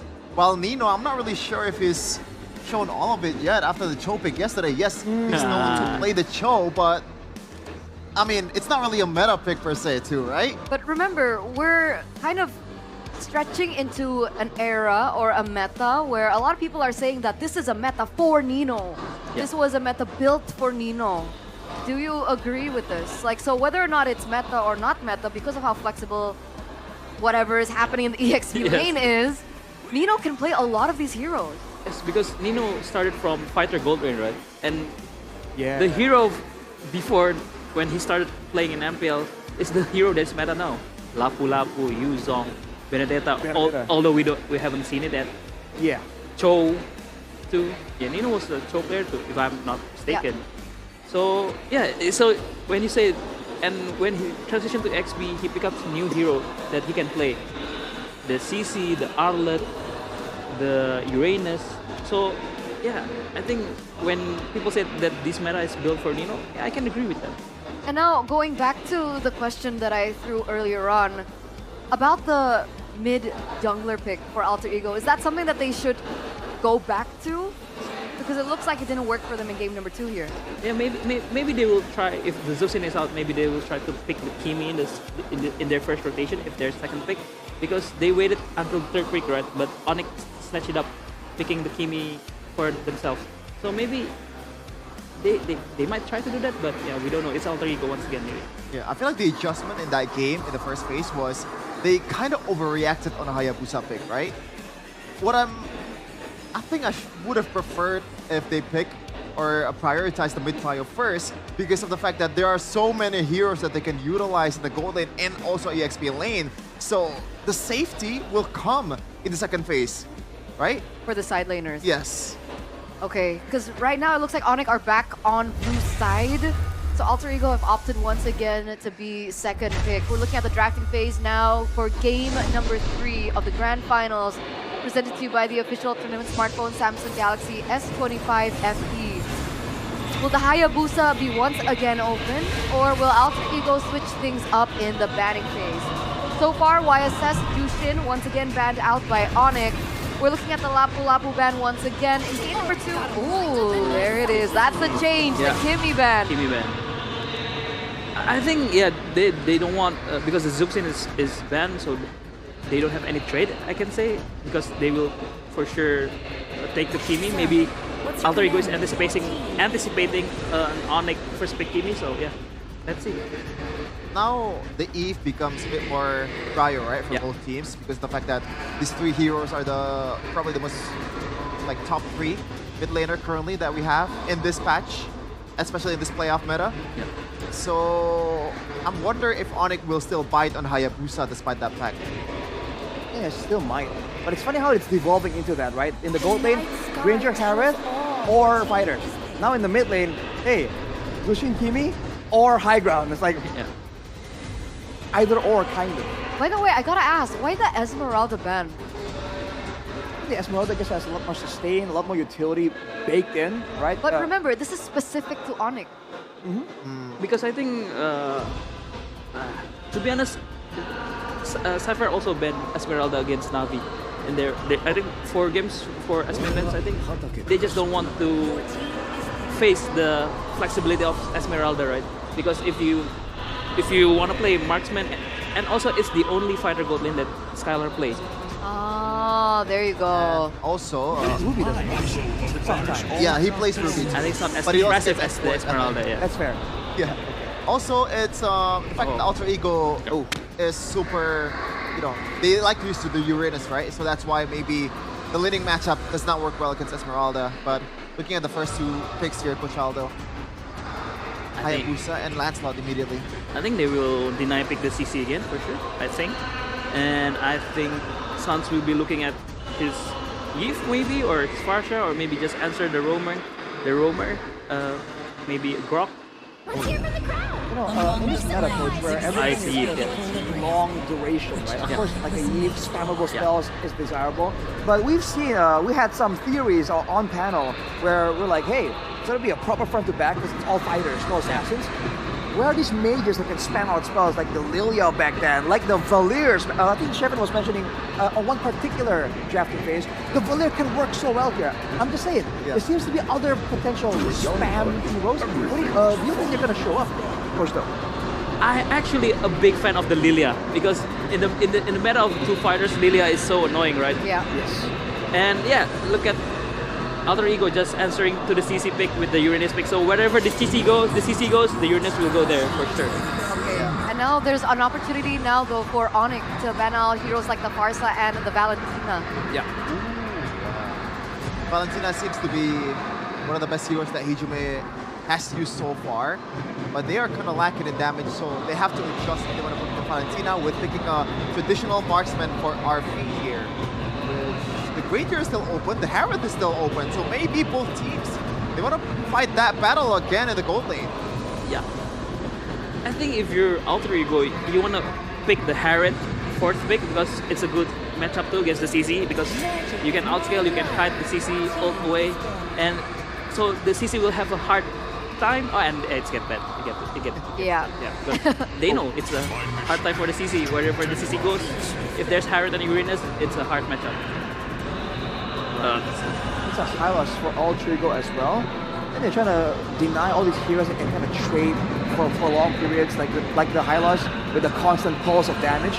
They're trying to use potentially the Uranus to zone out the back line right here, right? And instead of the CC, no real shred available for Onyx.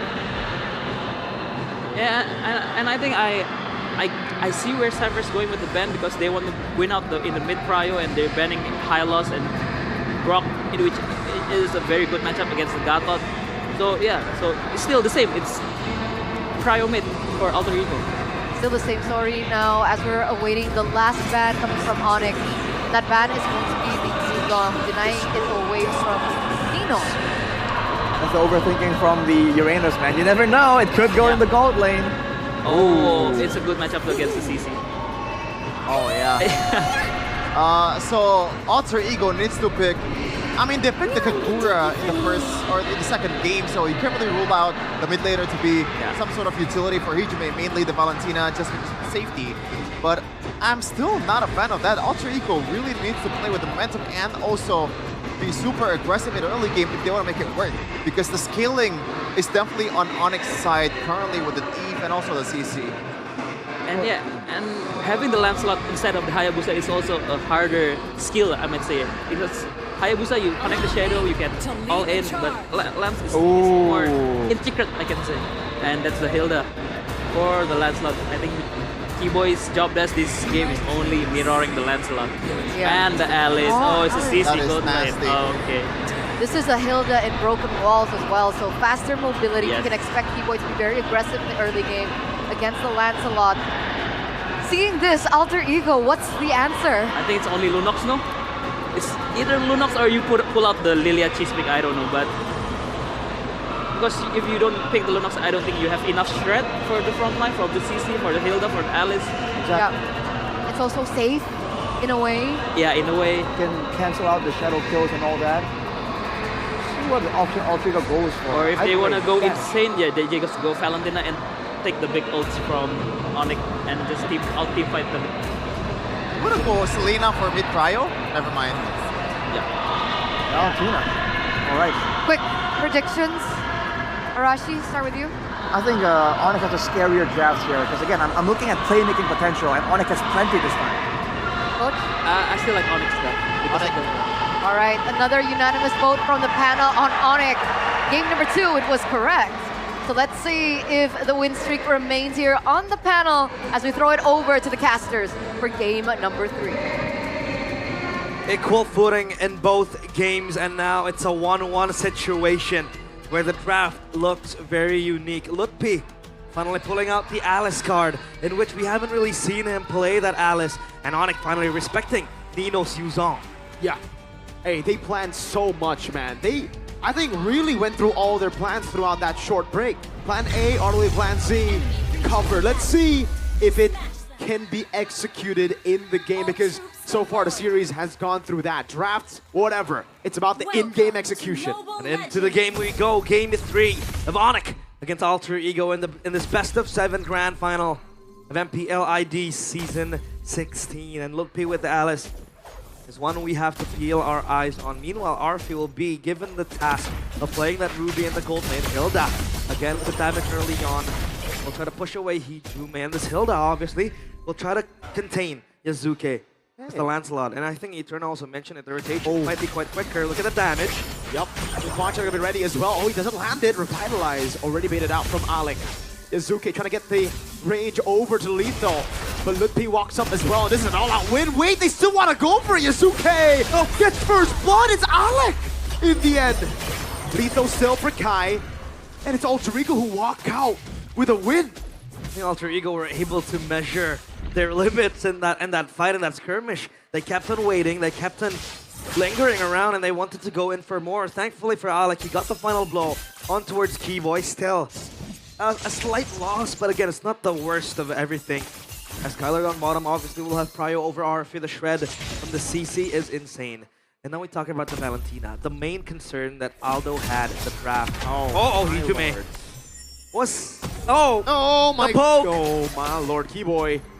Yeah, he's hovering around, man. He knows that he can flicker in forward. He wants to bait out the flicker, but... he cancel the recall! Hijume is losing so much. Chan's gonna cancel again! And he cancels it again! This is exactly what Alter Ego did to BTR in the upper brackets. Match number 1, game number 1, I believe. It was with the Hayabusa as well. Keyboy! He baits out a little bit of time, so Yazuki will be late into it. That's gonna be a taunt coming down, but the Shadow Kill was already there as Kai gets the turtle. And quad shadows out. That looked really close. RWM, no AOG to play with. Now the Throne of Ruin as well. Sans with a kill. Is Yi finally bearing the fruits of his own labor? 1v1 down bottom. Skylar has the curtain call. Hijume is close by, but still not level 4 just yet. It's a 1v1. But Skylar is going to be okay. Arfi walks away too. And I brought this point when we were talking about the draft, Miracle. Why is Sans so brave to pick up a Yve up against Gato Kacha and a Lancelot? Turns out it's all about the poke. Oh man, the Quadrant already landed. He's dead and he knows it, man! It's the back who is. Keyboy wins it. Flicker forward from Sans. Lutfi looking for the chase. Does not have Throne of Ruin. It's Keyboy with the charge it forward. Forces the puncture and the Thorn Rose. Can he escape? He's in the bush. Nino able to pick up the kill over on Keyboy, who's now 0, 3, and 0, but it's still value for Onyx. Yazuke's recall cancelled again. And Kai invades, taking away a green camp. It's all about stalling Alter Ego to get their power spikes going. And Onyx, that was a very good Thorn Rose dodge coming into Yazuke. If not, he would be a dead man walking. Onyx prediction by GoPay still favors Onyx 60%. And again, with this Yve, so strong with the poke, Alec! Oh, Shadow Kill to the AOG! Popped in time, but Keyboy and Kai were on double time. Yeah, again, so much pressure with the Hayabusa and the Hilda, so much mobility, moving quick and close, and fast too.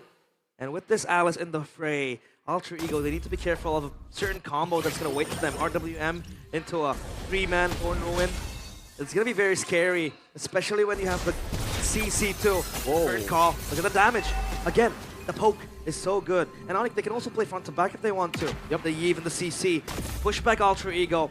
Make them think about going in and going out. And once you think about it, you want to commit to the dive. If your frontliners are all shred down, you have to be wary. And Alter Ego, their problem is that they don't really have that shred, right? Aldo mentioned it, pick up a Lunox, pick up a Lilia if they want to go for the shred. But now it's a Valentina, so it's all about just playing behind the ultimate. Hijume has the RWM. It's a turtle dance in minute 4. 1,000 gold lead for the Sky Kings. Keyboy looking for the angle as Lutfi walks up on the Alice, able to go for the blink as well. Now Throne of Ruin, immobilizing more! Kai wins the retry battles, Keyboy's in the back line, Yasuki with the puncture out of Skylar, gets the kill on Arfi, and Lutfi is sticking a Hijume under turret. It's the yo-yos of Skylar. Picking up a double kill. Nino shredded by the Shadow Kill and a quad shadow on him. Lutfi's the one who gets the kill. But some execution into Keyboy. Sans taking a turret shot. Man, Onyx are running around in a rampage. On a rampage. And the Sky Kings finally smiting from above. Alter Ego. That might just be an overextension too. Let's take a look at the replay.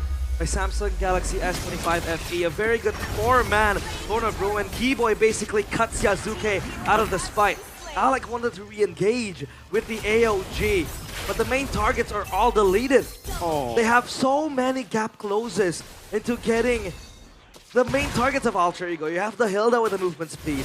You have the Alice with the orb that can always jump into the back, and Kyrie obviously with the quad shadow can always isolate Alter Ego. And I think Hijume picks up the Valentina to have more safety. Yep. Because you have the Arcane Shade to move around, but then again, you die twice. It's looking very, very grim for Alter Ego, and for the first time, Mirko, in the series, we have Onyx leading with a 3.8k gold lead. No longer a close game. It's kind of like a give and take, right? You pick up the Valentina, you think, all right, I'll be safer in team fights, which is true, but in the lane, that's why the Eve gets picked up here from Sans. He's like, all right, oh no, I'm going to dominate the laning phase. Now Curtain Call and the RWM, enough to force out the Flicker, and that's worth it. 2 ultimates on low cooldown, comparatively, compared to the Flicker, and the gold grab taken by Sans. The gold lead is just gonna grow bigger by the minute. Look at where Lutpi is. He's getting a wave up top. Tier 2 Yazuke also proxy. wants to respond to that top side push. And look at Kyrie, confidently buys the Sky Piercer. Oh, a little bit more time now. RP trying to translate it over to the wave. But Kai gets a Sky Piercer stack on the Hayabusa. Alec! Oh, gets the AOG attack. Sans!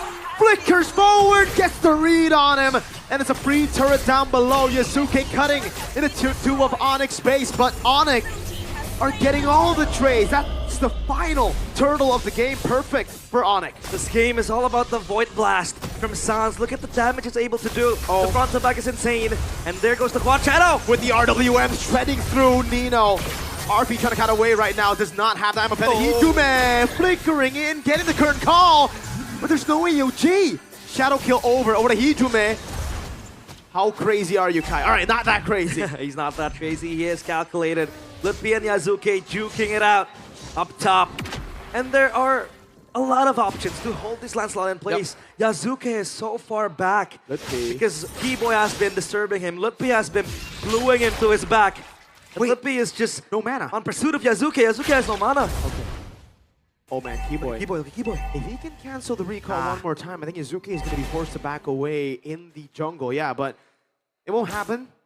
10 stacks on the Sky Piercer for Hayabusa. Kyrie feeling confident. Game number 3. Look at that damage item from Keyboy. He'll have the Fury Hammer.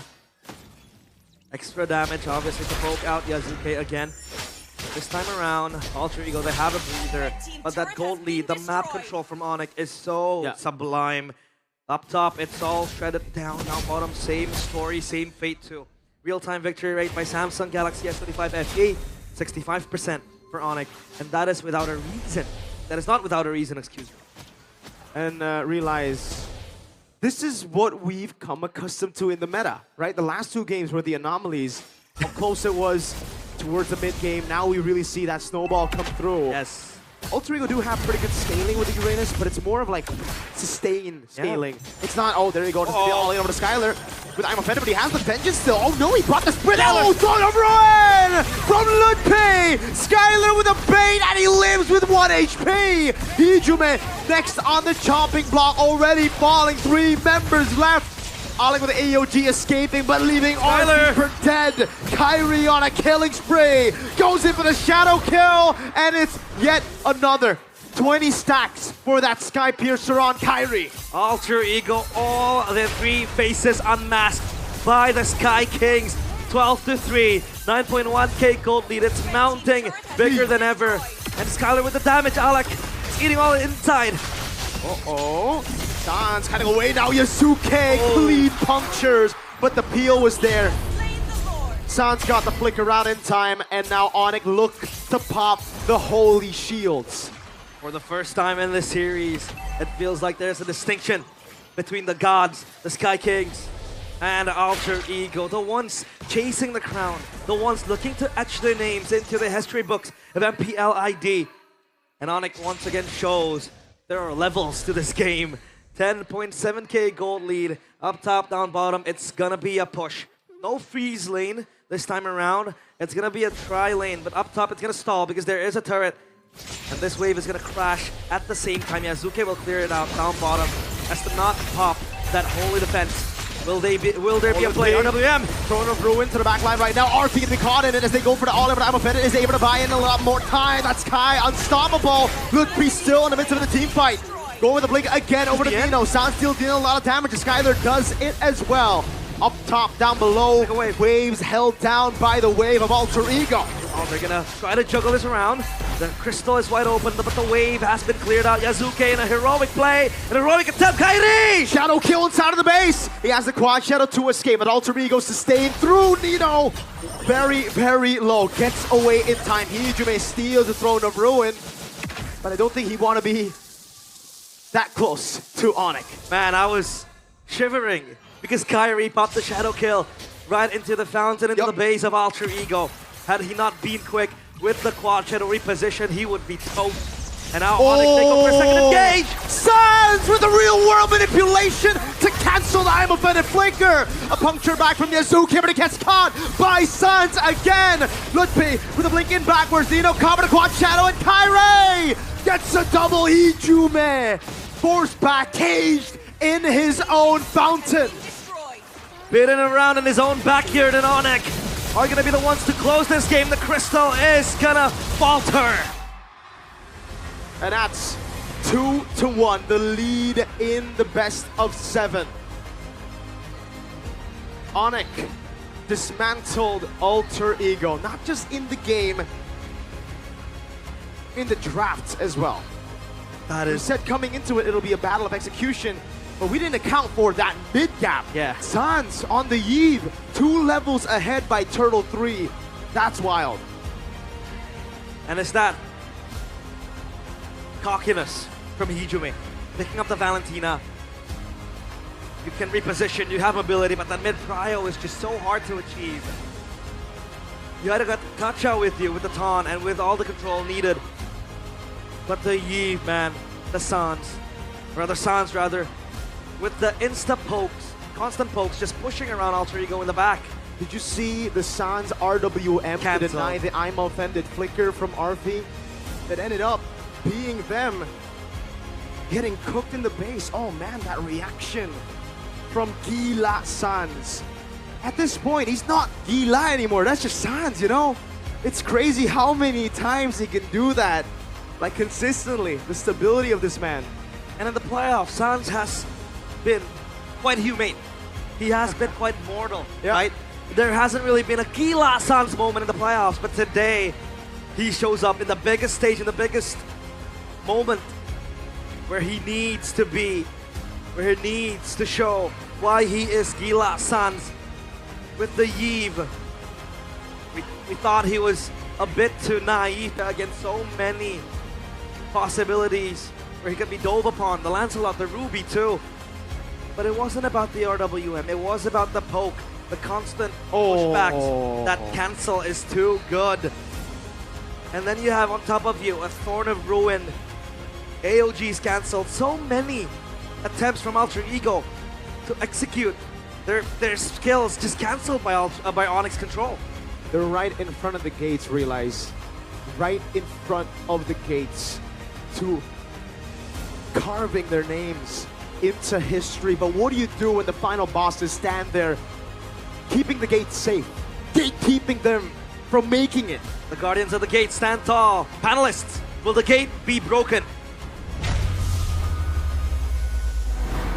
Okay, after game number 3, I'm convinced that the Hayabusa has got to go. Yeah. Oh man, it's not just about the Hayabusa, man. I feel like Alter Ego, the way they drafted, it feels like, again, in game number 2, it was so-so, as Coach Do would put it. The early game is not really that good either, and they want to play early game because late game, they are cooked. Yeah. Absolutely cooked. And I think I understand the Ruby pick against the CC because you want to punish Ruby because Ruby has a lot of CC to CC the CC. Yeah, we got it. Yes, yes. But then the jungler and the mid is Lancelot and Valentina. I don't see a way that they can punish the CC that way. Because I was expecting the Uranus to go wherever the CC goes, but then they pick the Ruby, so I'm kind of confused to be honest. But I can see, but I think Onyx draft is way much more easier to execute because you just turn off ruins, go in, and CC cleanup, Haya cleanup, Yif poke, Hilda just go run around, backline. So yeah, it's much easier comp. Alter Ego comp is so hard to pull off. That's why even before the game begun, when I asked you guys your predictions, all of you guys went for Onyx draft. Yeah. So the question is, what's going on with Alter Ego's draft then, right? Are they more used to being on blue side? Is that their more comfortable side? Because they won most of their games against Egos on blue, not red. I think they do a lot better when they can dictate, because like Coach Do mentioned, right now blue side gets to dictate generally how the draft starts and how it's gonna go, right? I think Alter Ego have been trying to react more, try to use their flexibility to kind of accommodate these crazy picks from the side of Onyx. But I feel like now it's quite clear that at this point, when both teams are also somewhat flexible and they have their own strong suits, it's better to have your own style and try and force your opponents to react to you instead. Like we mentioned for a while now, every season, the team with the more proactive approach has the initiative, right? They have a chance to surprise their opposition. So I feel like Alter Ego, at least for now, should try and try that approach. Fortunately, it's a best of 7, so there is time to try things out. Yeah, we're one game away, I believe, from match point. So there is still a chance for Alter Ego here. Either they go for a swap of sides, they refurbish the drafts in the first phase as well.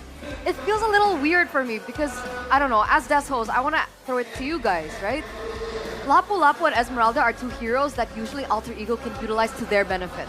Either they use it to flex, because obviously Arfi can use it, Nino can use it, but for the past 3 games, we've been seeing those two being banned out. Is that restricting the movement of Alter Ego? I think in some way, yes. I agree with you, Eterna, because because the Lapu and the Esmeralda is heroes that maybe just Lapu because Esmeralda, Alter Ego, it's not so much they don't use it so much, but yeah, the Lapu is. To be honest, I don't know why it's banned. The Esmeralda ban, I understand because it's Skylar's best fighter, but in this game he showed he can play CC too. So yeah, it just gave me more headache as a coach draft.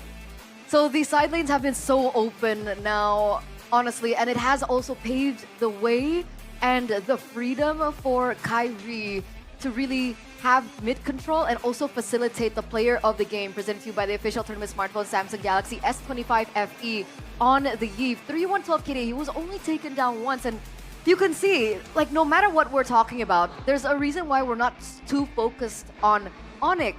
And the reason behind that is, give them whatever heroes, give them whatever drafts. So far, they've still been okay in that execution.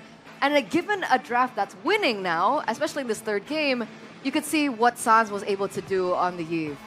I mean, yeah, he got a good draft as well, man. You can see from the itemization and also the emblem take, right? He's going for Inspire for more cooldown. Normally against a lot of dive, you want to go Tenacity, right? But it's only Yazuki. Literally, he only has to watch for Yazuki. The Ice Queen one, the Arcane Boots, that shows that Sans, he has a lot of confidence to stay alive, right? And once it got to the mid game, he got more, I guess, confidence to go for an early Wishing Lantern 2, which further boosts his damage. Yeah, again, I do agree, Turna. Onyx doing great with good picks. You know, that's no surprise, man. That's an old article from a couple years back. That's standard. It's a recurring piece of media. So we don't highlight it too much. That's the reason why. But Sans definitely stood out a little bit more when it comes to flashy plays. Because Kyrie on the Hayabusa, same deal, right? He's gonna perform well, crazy mechanics, crazy decision making. But Sans though, stuff like this, the reads, the reaction time, I think that's why a lot of our votes, well, the majority of the votes went for Sans here. Because even later on, in front of the base, there was that final ditch effort by Arfi to try and catch him, and he was on point with the ultimate to deny it. So this guy's reaction time is just so good. I think Sans this game really does his job really well. I think at this moment before he popped the real world RWP, RWM. Here. RWM. Right there, RWM. This one. He's still on point, man. Ever since his jungling days, his mechanics was still on point, and up until now, maybe his 10th season? He's from season 6. Yeah, he's been around. And still on point. Crazy player ya, gila So, Sans. staying at the same level. Being around, man. I just realized one of the itemization that Kyrie goes for is that brute force breastplate. So in a way, he's not available too for Yazuke and also Arfi. And also the fact that Ruby punishes Hayabusa a lot, right? This is why the Ruby was picked super early in the draft for Alter Ego Esports. But now with the stacks that's coming from brute force breastplate, the CC, the crowd control that's supplied by the Ruby will be lessened. It's valuable, yeah. Right? Yeah. And also the cooldown reduction is valuable as a Hayabusa, right? Don't forget the movement speed. Yep. In a game like this, he was chasing. He was. But that's a very smart itemization from Kyrie because their team is winning. He also have stacks in the Sky Piercer. Exactly. So he can build more defensive so that he don't die. And also more cooldowns, more shadows, more ults. So yeah, it's very smart.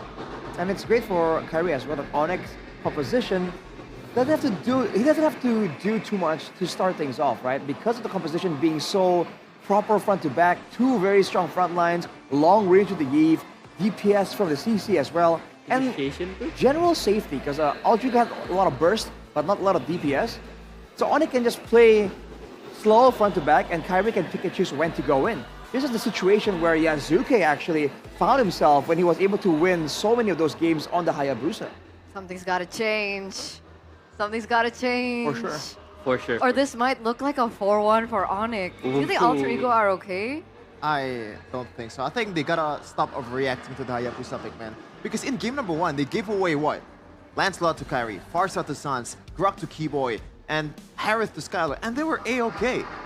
Play your game a bit more than reacting to your opponent. And that might be the change that they needed. Maybe blue side benefits Alter Ego more after this game. But at this point, it's all mostly on Coach Zephyr then. Yeah. Because back again, why game 1 works because they have the Hayabusa, they have the mid control. They can roam around and get kills. As a Lancelot, it's much more harder. It requires more skill because you need the minions to do so, to deal more damage. But as a Hayabusa, you just can go in, ult, go out, get a kill. So yeah, it's more of an execution battle. And since Onyx draft has been much more easier because of the Hayabusa, that's why they've been winning. From your perspective, especially as a coach, what do you think is happening in Zephyr's mind right now? I've been there before, and what I can say is just dizzy, maybe. Dizzy. Because yeah, you've been planning. Of course, if it's the game of your life, it's the grand final. I think if for me, I cannot sleep. Oh. I cannot sleep. My mind is like always thinking like maybe it's on overdrive. So thinking, oh, what should we play, what they will play, and everything. So yeah. Right now, let's talk to Bude Clara Mongstar with this interview beforehand.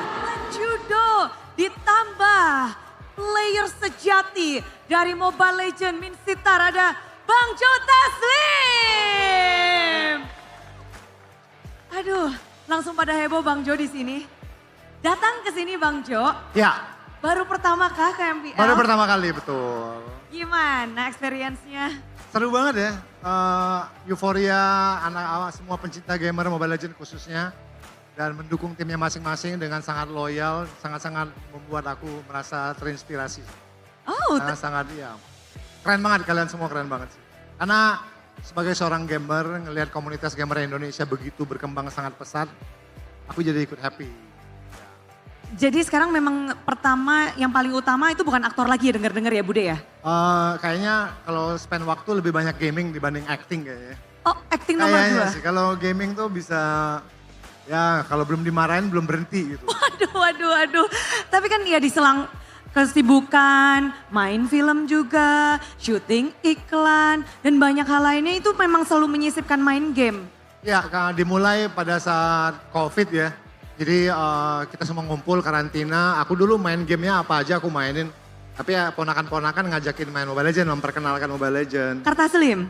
Kartaslim, terus ponakanku yang lain. Jadi kita karantina bareng main Mobile Legends. Jadi walaupun dunia pada satu lagi susah, tapi kita selalu happy di dalam rumah. Gitu. Bersatu, menyatu dari sebuah game. Dan keterusan nih kayaknya sampai sekarang. Sampai sekarang sangat-sangat keterusan. Sangat-sangat keterusan. Bude denger, ini bukan gamers biasa loh. Bang Joy ini masuk ke dalam ranking dunia. Ya, Minsitar, top global 34 sekarang. Wow, top global ke-34 Minsitar. Bentar. Kenapa Minsitar? Aku dulu main Johnson, terus main Akai, sempat main ke mid juga pakai Zas. Nyobain beberapa lah, tapi pada saat nyobain Minsitar tuh karena aku suka crowd control ya. Aku nggak begitu kalau main game tuh aku nggak begitu nyari kill sih. Aku pokoknya support teman supaya teman bisa menang, jadi initiate war, nyari posisi gimana war itu menguntungkan buat kita. Dan Minsitar punya ulti itu kan crowd controlnya bagus tuh. Jadi teman-teman kayak lawan-lawan yang jago-jago ngelak, jago-jago lincah-lincah itu kan kalau pada saat kita masuk ulti yang tepat, kayak Hayabusa nih misalkan lagi nyerang, kalau aku ulti dia udah nggak bisa kemana-mana gitu. Lancelot segala macam, jadi banyak ketemu core-core yang jago, Minsitar tuh somehow bisa neutralize orang-orang yang jago ngelak. Jadi teman-teman kita bisa enak menang gitu. Yang licin-licin, berarti sebenarnya cocok nggak sih ini Minsitar dipakai di Grand Final? Ya harusnya dipakai sih, cuman kayaknya jarang ada yang pakai tuh hero kayaknya. Tapi mungkin someday di final atau kejuaraan berikutnya ada yang pakai. Harapan besar ya, karena secinta itu sama Minsitar ya. That's my favorite hero.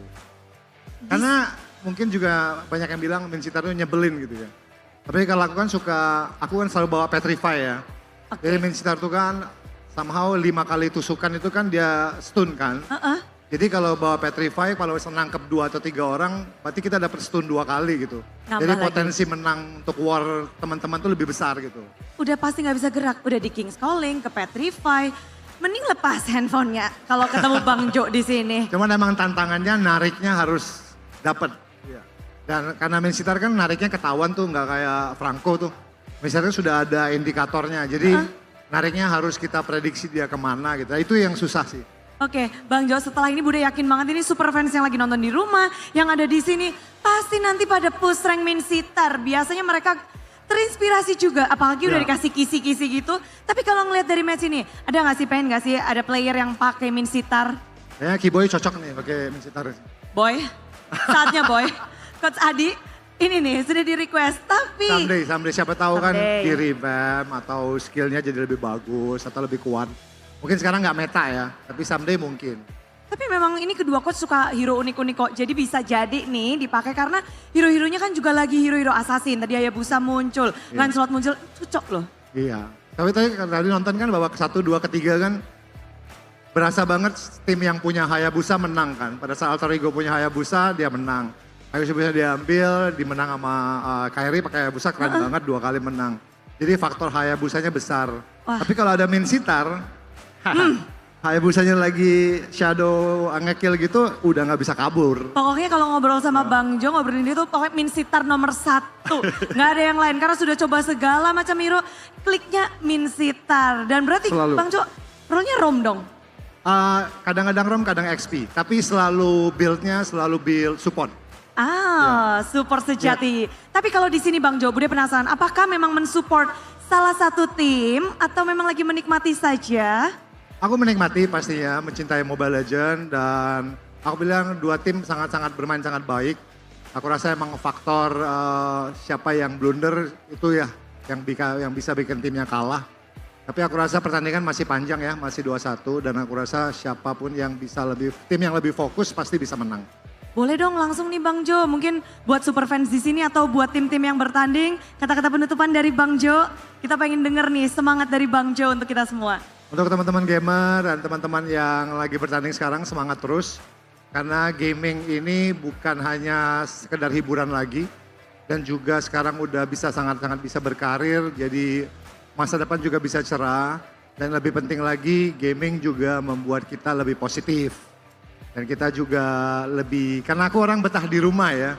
Aku jadi untuk orang anak-anak yang betah di rumah nggak usah kelayapan, main game sama teman-teman masih bisa terkoneksi, masih bisa berkumpul di dalam dunia game dan itu menurut aku sangat-sangat indah. Sangat indah, tapi kira-kira siapa yang akan mendapatkan kemenangan terindah nih Bang Jo, Onyx atau Alter Ego? Yang terbaik yang menang. Yang terbaik yang menang. Inilah dia, boleh kasih tepuk tangan sekali lagi untuk Bang Jo. Top global Minsitar. Gak boleh dilupakan, tapi kita gak boleh lupa juga bahwa pertandingan Grand Final masih akan berlanjut. pertarungan antara Onyx dan Alter Ego akan berlangsung. Jadi, mari kita lemparkan kepada para panelis yang bertugas. Monggo. Thank you Bang Jo.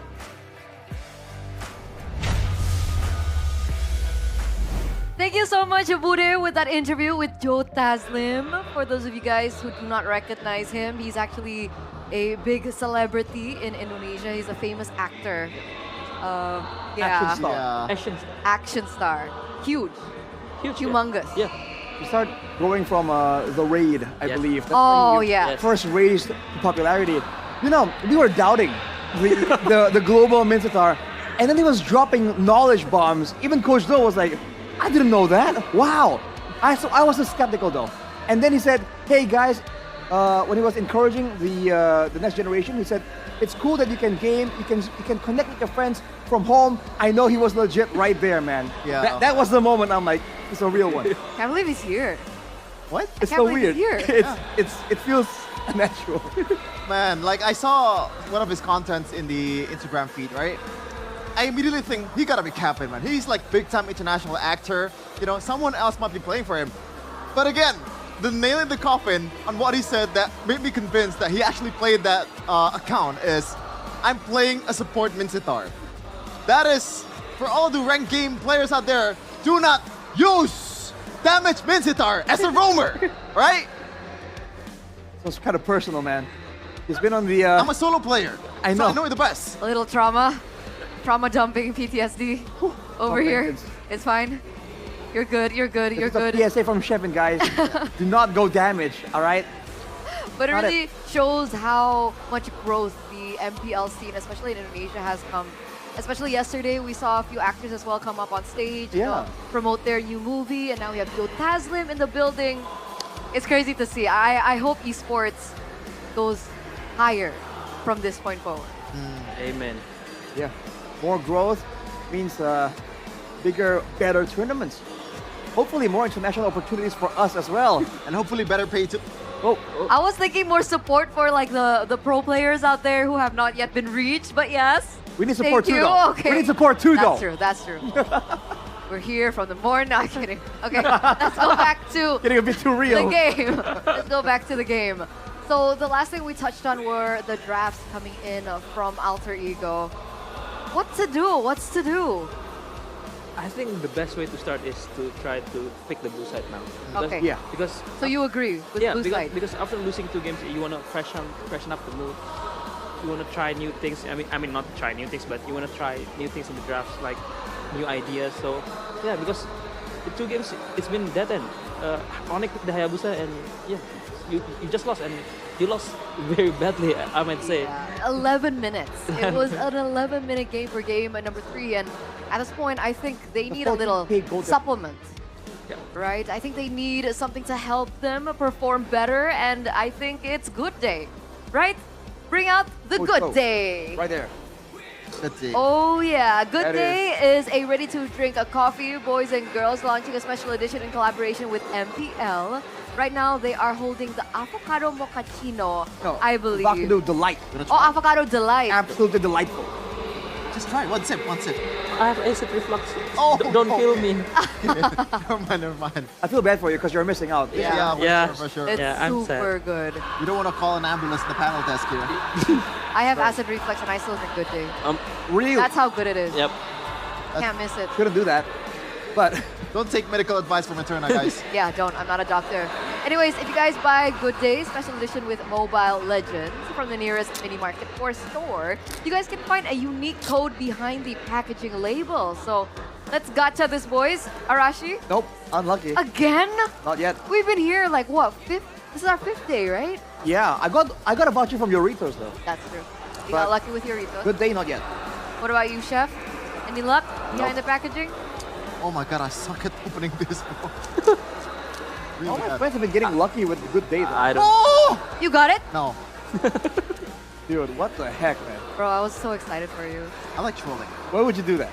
Clearly. But Nino doesn't want to troll here, boys and girls. Sorry, Ko, I let you down again.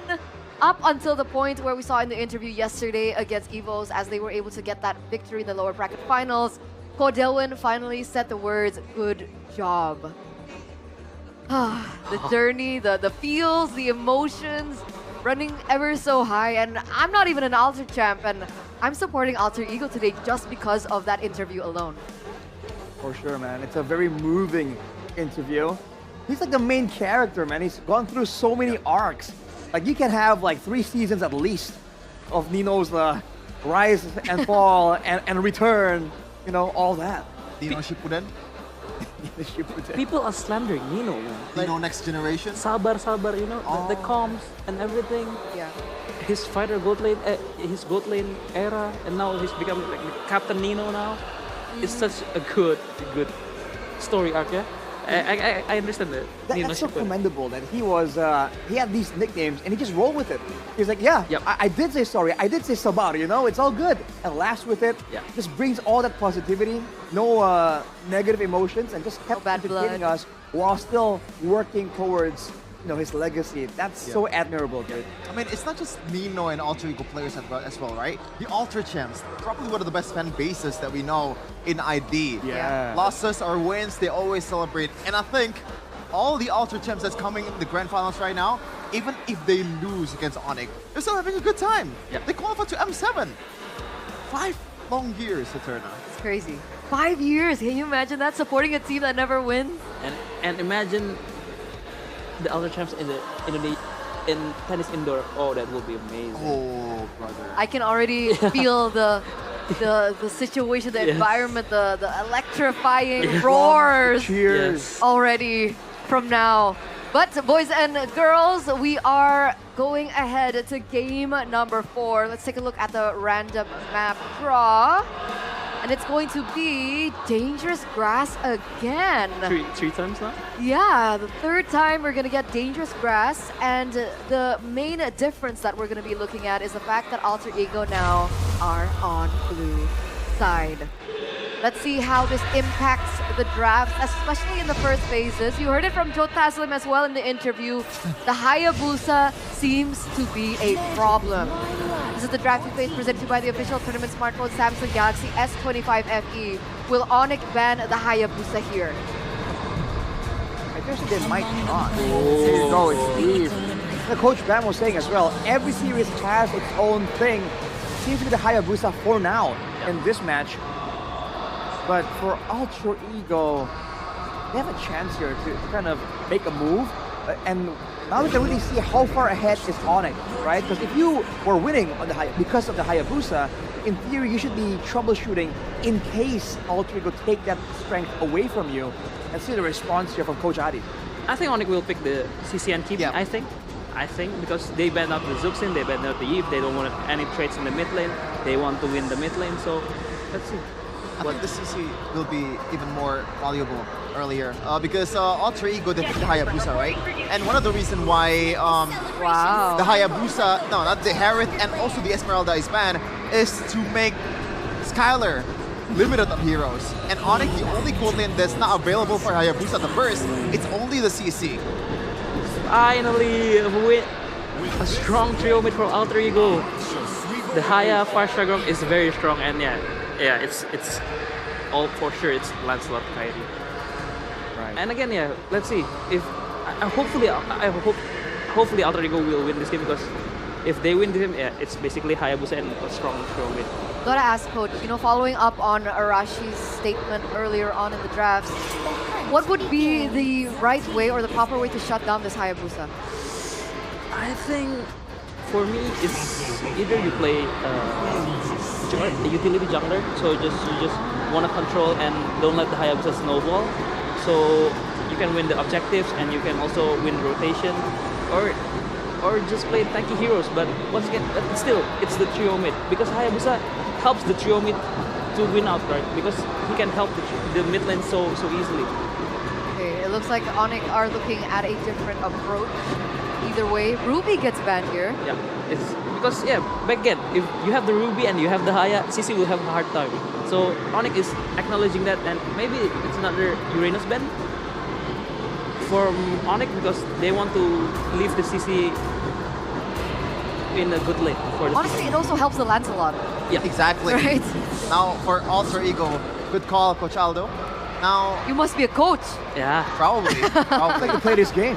I wonder if Alter Ego wants to ban the Yuzhong because Ludwig is also a notorious Yuzhong user. Plus, it does well against the Farsa. It also complements the Lancelot's objective secure potential, right? Yeah. But if they ban the Yuzhong, I'm thinking the Onyx might be looking at a potential Alice maybe? Yeah. Yeah, it's a potential Alice again. It's an LSCC again with Kimi and Lance, which is a very strong combo. And the opposite dwindling here for the side of Alter Ego. We do wonder what else do they want to kind of elevate the tempo even more. By all means, the Yuzhong still very valuable, can zone out the jungle, and in this case, Sans again on the Kimi, quite vulnerable. But here Onyx has the first move. This is why it gets a bit tricky for Alter Ego. So my big question is now for the gold lane, are Alter Ego going to use a conventional marksman? I mean, Harith is banned out now, so do you think Arfi will go and fall back to a fighter? Especially now, we see that the Kalea is brought in by Onyx. Yeah, this is what I like about Onyx Trafra, because they're hiding the CC where she's going by picking the Kalea first. So for me, I think it's either a Purify marksman or just go head on with a double fighter for Alter Ego, because I think a Uranus and an Alice maybe, I don't know, but wow. But I think if they do that, Onyx will just pick Yuzhong, right? So maybe they will deny pick the Yuzhong, but I think it's hard too because they have the Kalea to punish the Yuzhong. So it's a little bit tricky for Alter Ego, but let's see what they pick, because I'm expecting the Yuzhong pick or a Uranus pick for Nino. Uranus is banned though. Oh yeah, I forgot. Uranus is banned. Yeah. I'm gonna show gold. Yeah, it's the Yuzhong and the Granger. It's a Purify gold lane. On the Granger here, but now with a lot more of a dangerous trio mid. By all means, there are opportunities for Yazuke to try and get some kills, like we saw in game number 1. So Onyx, with the Tsunami Slam, do they feel like that's enough to deter both the Yuzhong and the Hayabusa? It's go for the Alice too. Alice. Oh, I think this draft is more 50-50 this game, same for sure. Because Onyx needs the execution with Alice and the CC and the Lancelot and the Kalea, but Alter Ego's composition is just a pure frontal back with the Farsha and the Granger, and also clean up with the Hayabusa. So for me, I think I will go for Alter Ego. Okay, Arashi? I gotta agree. Alter Ego? I like the potential set of the drops for Alter Ego. All right, you heard it from the panel, boys and girls. Will we be heading to match points, the championship points rather, after this game, or will we see Alter Ego come back? We're throwing it over to our casters. One win away from match point, from series point, from a tournament point, and one game away from again protecting their divinity up in the skies. Onyx, they're pushing Alter Ego to their limits, but what are their limits? It's game number 3 of Onyx against Alter Ego. At this point, Alter Ego will have to push through their own limits. They cannot play within their comfort and within the conditions that have won them games before. They need to dig deep up against such an overwhelming foe in Onyx. Again, a 2-1 lead, and like the panel said, they actually did like the Alter Ego lineup a bit better. But I think for Onyx, hard execution, difficult execution is still pretty easy for them. That's the thing now. And that's why they've been sticking to the comfort picks, right? The Harith, then you see a few Farsas here and there for Sans. Again, early pressure. And Coach Do actually mentioned that the pressure from Onyx is so strong. Again, look at that with the Purify in the mid lane. You were so easy as a target for Kai.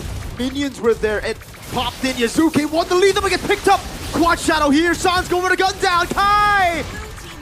Oh no. Oh no. Alter Ego with a 0-2 start to the game. It's very bad for Onyx, rather for Alter Ego, excuse me.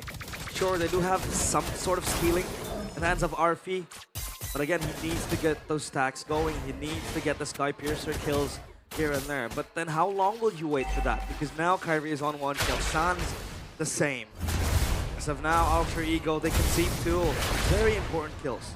But the Jume, donning the Purify with no flicker, it's going to be very hard to catch the Lancelot. Sure, you have that lockdown in the hands of Alec with the tech charge.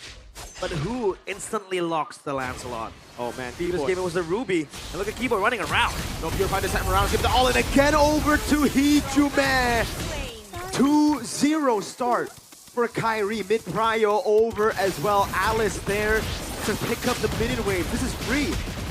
Yep, they have Cryo up top and also on the pit. Oh, Traction Pulse forces Nino to go for the Black Dragon form. Is this a form of re-engage? I don't think so. Azuke is just there collecting the purple buff. And Lutfi with the Alice has been a menace. Look at how much Cryo he gets up top, and Sans is level 5. It's a 2-level gap against Hijume, Miracle.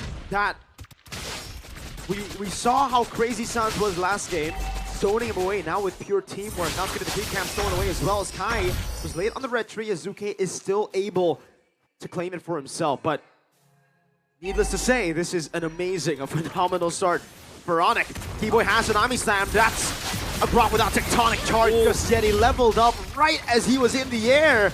And now it's 3 kills to Kyrie. Kizuki with the quad shadow on the feathered airstrike just to clear up the wave. Realize. Man, they're losing Prio in mid.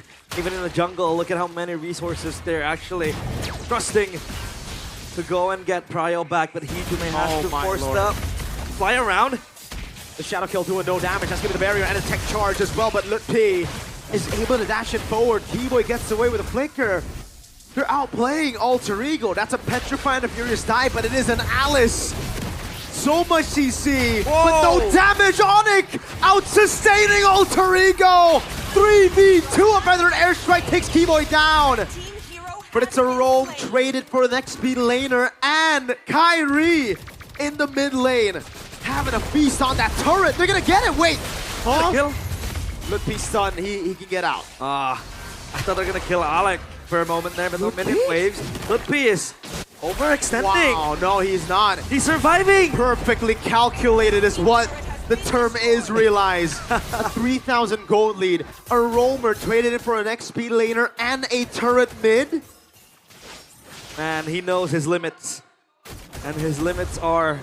He has no limits with his Alice. Yikes. Constantly from previous game, out-sustaining like you said, outplaying Alter Ego, and he can do whatever he likes. Look at where Alter Ego are pandered to. They don't care about this objective anymore because they know they have lost Prio.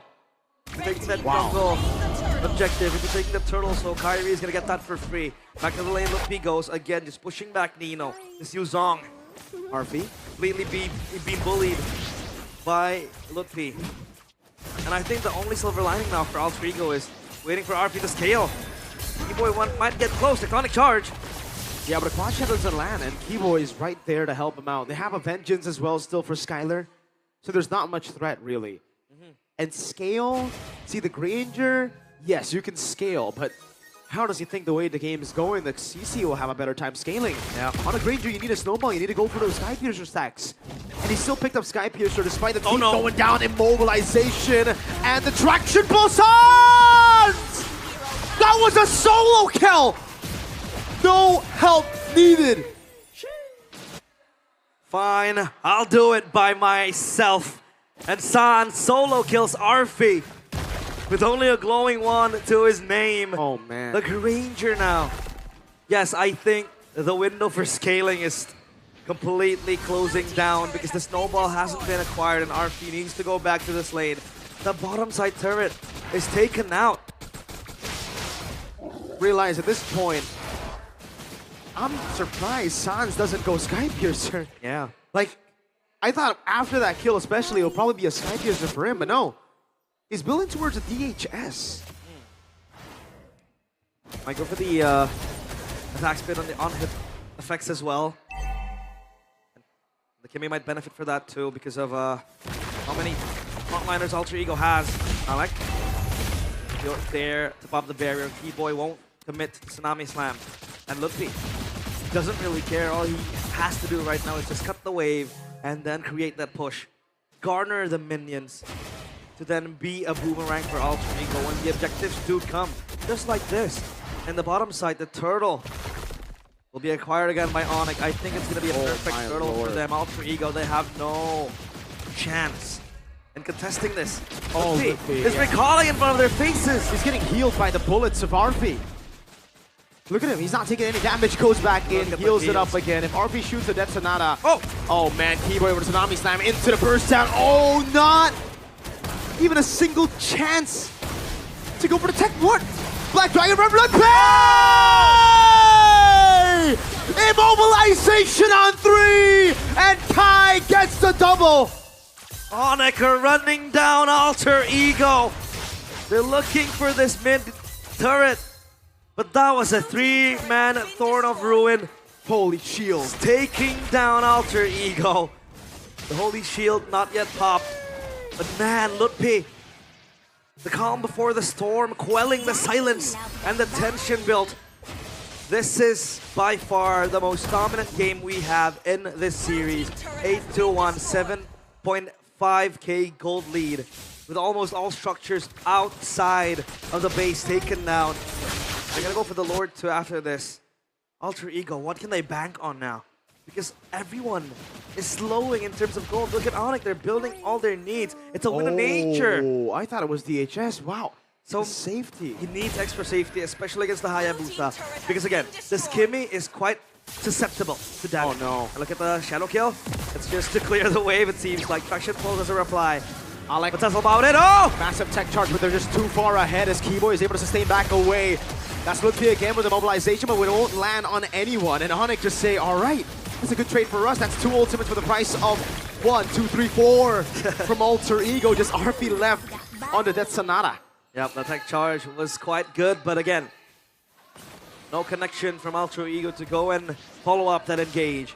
And it seems like at this point, with this snowball, Onyx has an insta-kill button with the Kalea plus the Lancelot, right? With a Tiger Wounds. Oh, that's a dive. But he doesn't want to. Realize, what do you do? I think right now I gotta answer your question. Man. You want to rely on next game. That's, I'm sorry, but like, I'm looking at the angles right now. Is it over? Unless Onyx die 5-man or they make some big blunders, I really think it's over.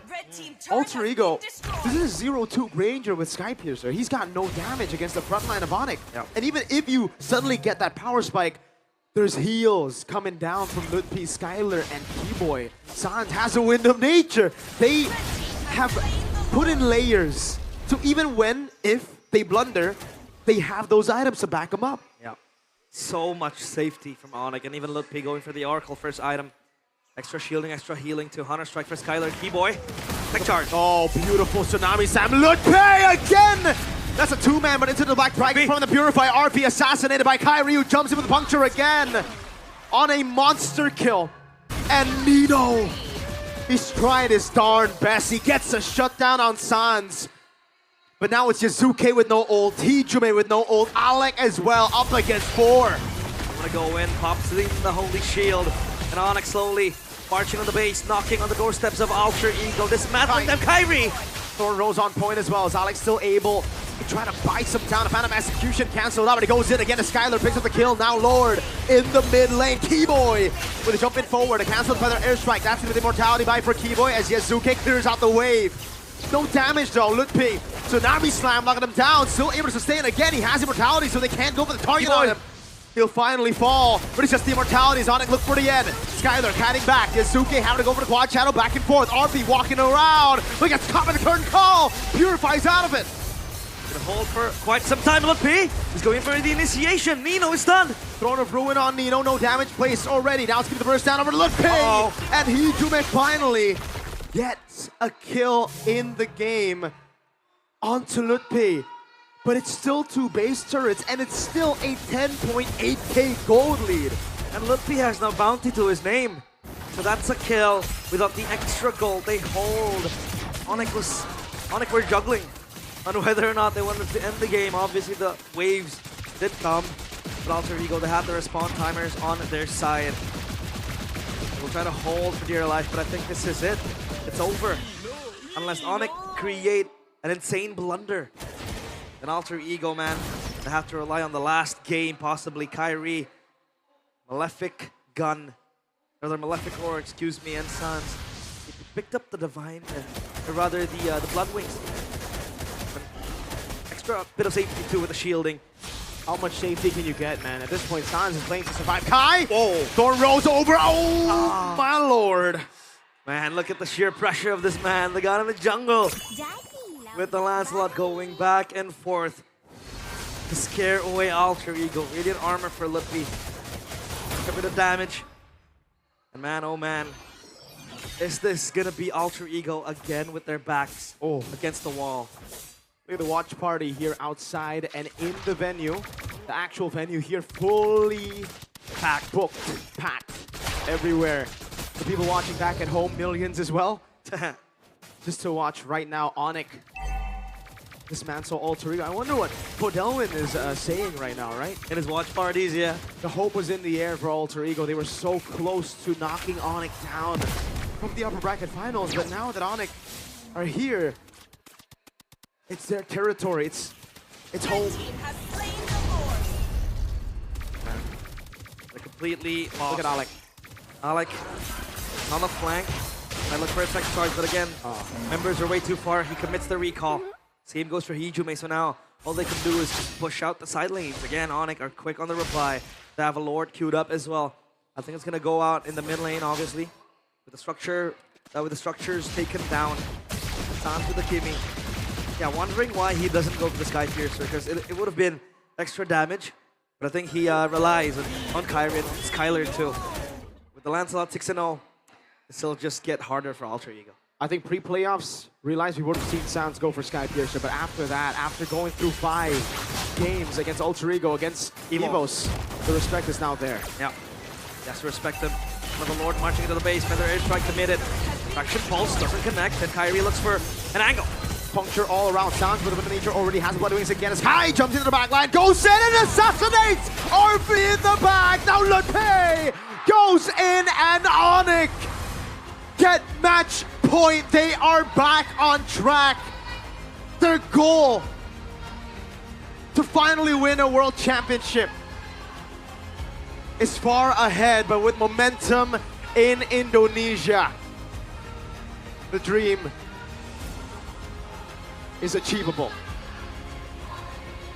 That single game loss that Onyx had to experience did not unfaze them. They did not flinch. Instead, they went on full rampage, unleashing on Alter Ego. We expected it to be a toe-to-toe battle. But again, Onyx showing levels to Alter Ego, showing why they're up in the skies, one game away from everlasting immortality for the Sky Kings. Alter Ego. In the gates, surrounded by the Sky Kings, can they make the comeback? Can they break through the gates, heavily guarded by the rulers of this league? The 3 faces are battered, they're bruised, they're down. They're gonna find something.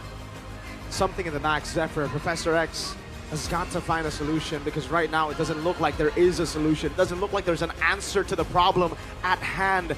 It looks like their opponents are just too darn good. Way too good. But the way they played, the fashion how they won the games, back-to-back dominant. I don't know, Alter Ego. It's back to their drawing board. Maybe with their backs against the wall, maybe with their feet hanging off of a cliff. In situations like this, something might activate. Something might reignite the flame that is slowly extinguishing. Kyrie with the Lancelot man going for Arfi. The Granger completely irrelevant in this game. And Onyx again ruling in such dominant fashion. The Sonics, they'll be feasting on a possible 8th title tonight. Panelists, is it over for Alter Ego?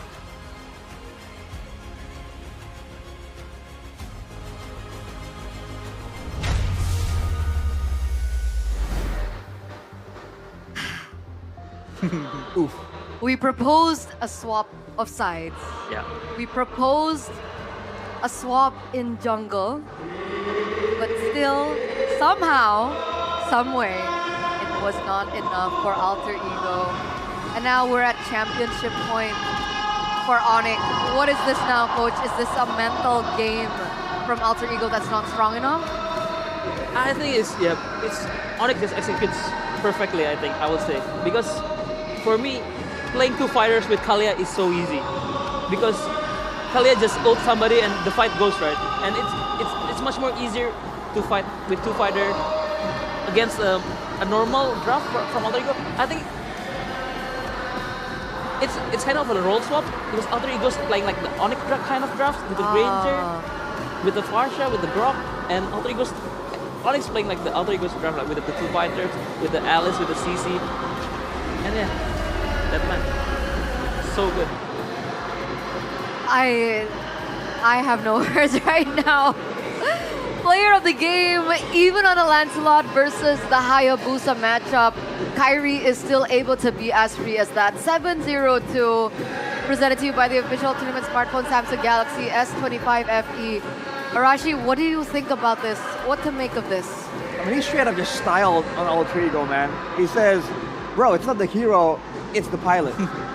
And boy, does Onyx have one hell of a pilot. This guy was just so clean the whole time. Alter Ego have tools to try and punish, but this guy is way too slippery on the Lancelot. And you have to wonder if Alter Ego have to try and do something more drastic, because the fact of the matter is, in the early skirmishes with the Kalia, like you mentioned, Coach, though, there's just an extra layer of sustain that people forget about. This time, in this current meta, the Kalia isn't just for pickoffs. It's also for the long, prolonged battles where you can heal everyone by about 10% of your HP every couple of so seconds. And in these fights, despite the big AoE tools from Alter Ego, we've seen them try and abuse that, to try and get the big combos, to try and put Onyx on the back foot. But it really feels like somehow Onyx have gotten used to the surprise factor from the side of Alter Ego. So you're seeing moments like this where Sans, who was punished, who was forced to respect Alter Ego the last time they met, now moving forward, doing the recalls, being good old Sans. They missed out on the mid trios so bad in the early game. Right? Alter Oh, Ego, man. I think, yeah, the Kalia heal is super underrated. In a way, you have the Revitalize without having the Revitalize. And also the fact that it's kind of weird, isn't it? The fact that this Lancelot functions as a more Hayabusa than the Hayabusa is in this game. Agree. He helped the mid lane a lot more than Yasuke.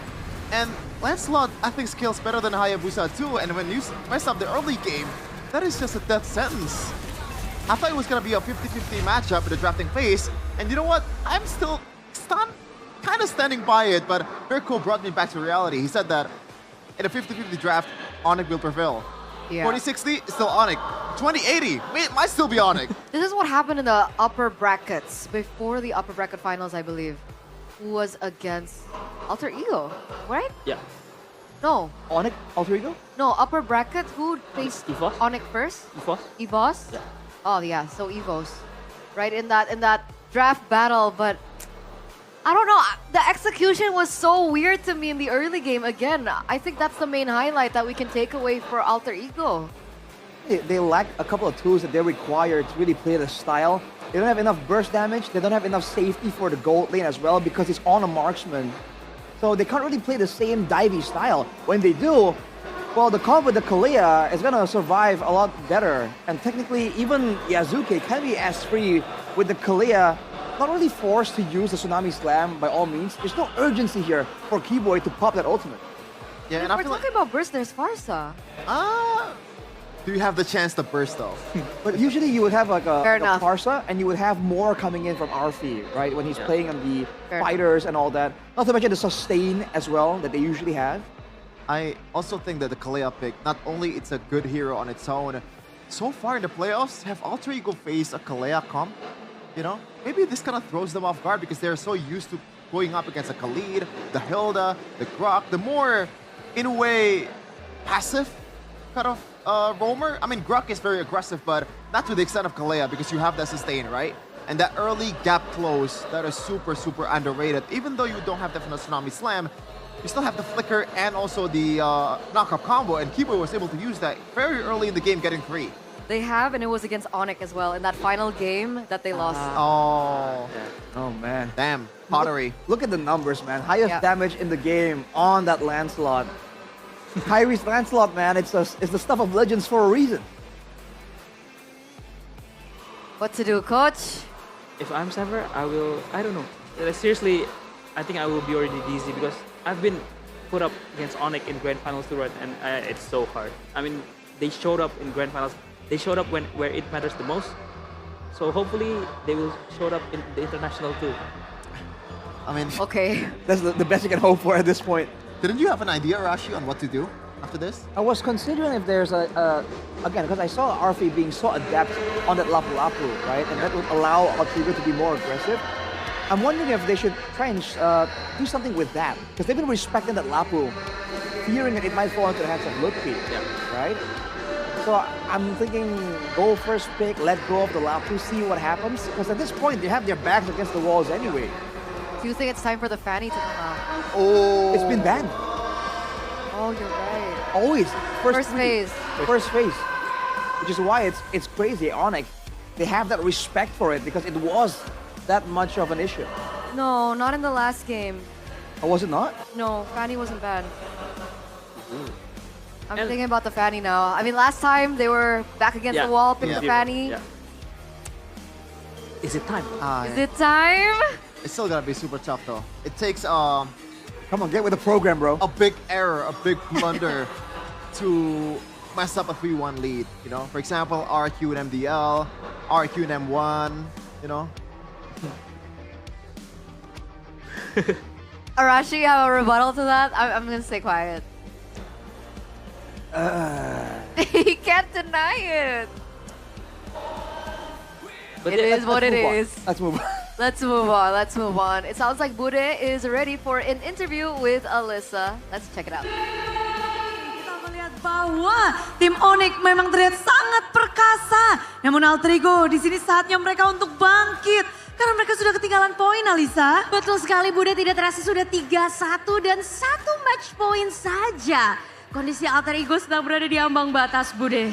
Benar, dan Bude yakin semua super fans yang ada di sini juga masih pada semangat. Semangat betul?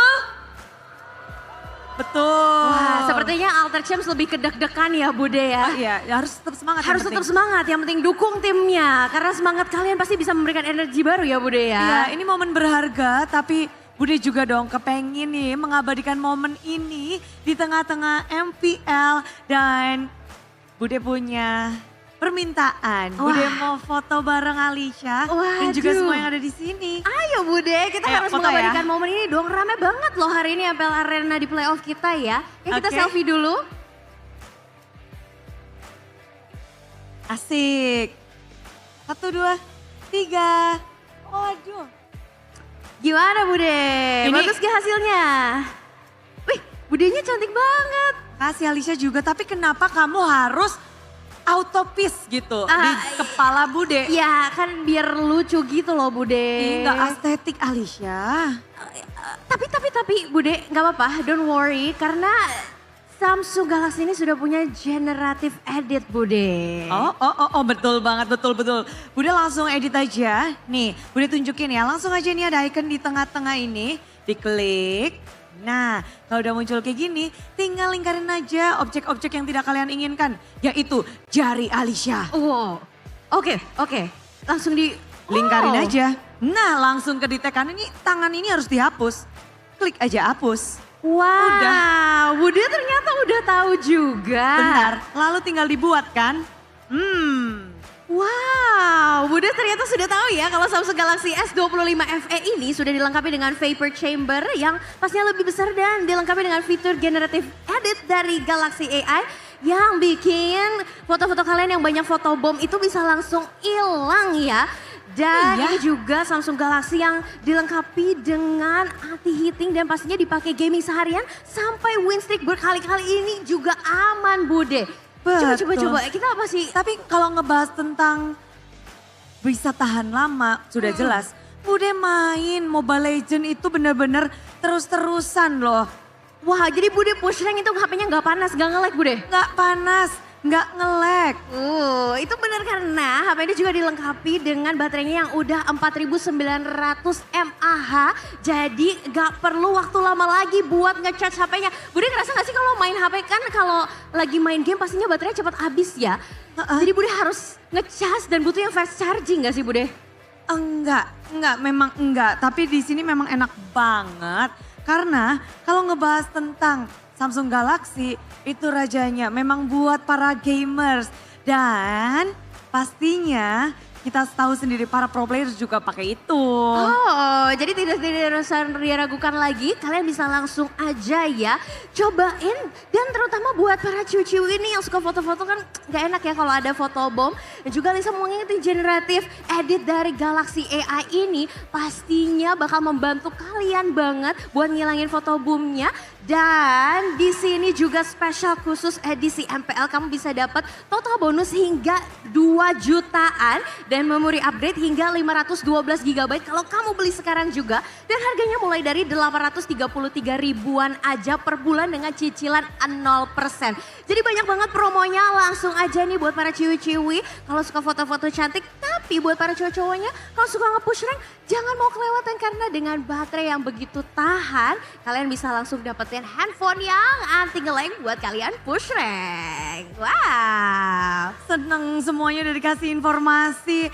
Mereka juga udah pastinya langsung nih ke websitenya, langsung scan QR-nya juga yang ada di sini karena banyak banget benefit-benefit yang bisa kalian dapetin. Yes, dan bener banget Bude, ditambah lagi khusus penonton MPL, kalian bisa dapat travel adaptor 25 watt gratis untuk pembelian di samsung.com/id pakai kode voucher promo MPLS25F. Jadi sekarang juga beli nih, mumpung ada promonya ya Bude. Iya, apalagi Bude seneng banget nih. Hasilnya bagus banget, Bude bakal upload foto kita, Alicia. Seru banget, jadi tungguin ya nanti di sosmednya Bude ya. Foto kita berdua bersama teman-teman yang ada di sini. Nanti para Bude bakal fans. upload yang ini nih. Cantik sekali. Bagus banget, jarinya Alicia hilang. Wah, rapi magic banget. Bude, itu bahkan gak kelihatan kalau jari aku tuh dihapus ya Bude. Tuh, tampilkan yang asli, ada jari Alicia. Tuh yang udah diedit jadi kayak gini, jadi bagus. Jadi bagus banget. Jadi kalau ada fotobom gak usah khawatir lagi ya Bude. Gak usah. Yaudah, tinggal pakai generative edit AI-nya aja. Iya, tapi tentu saja di sini sembari kita menunggu ya, ada akan apa lagi nih yang terjadi juga di match grand final ini. Semuanya Bude kepengen cek ombak gak sih Alicia? Of course Bude, coba Bude dulu deh. Mana nih untuk tim Alter Ego dari Alter Champs? Wow, mereka begitu semangat ya walaupun match habis ini game yang sangat mendebarkan tapi Sonic mana suaranya? Wow, bendera kuning begitu banyak dikibarkan ya Bude. Iya, bersama-sama mari kita sambut. Inilah dia kelanjutan Grand Final dari tim Onyx dan Alter Ego.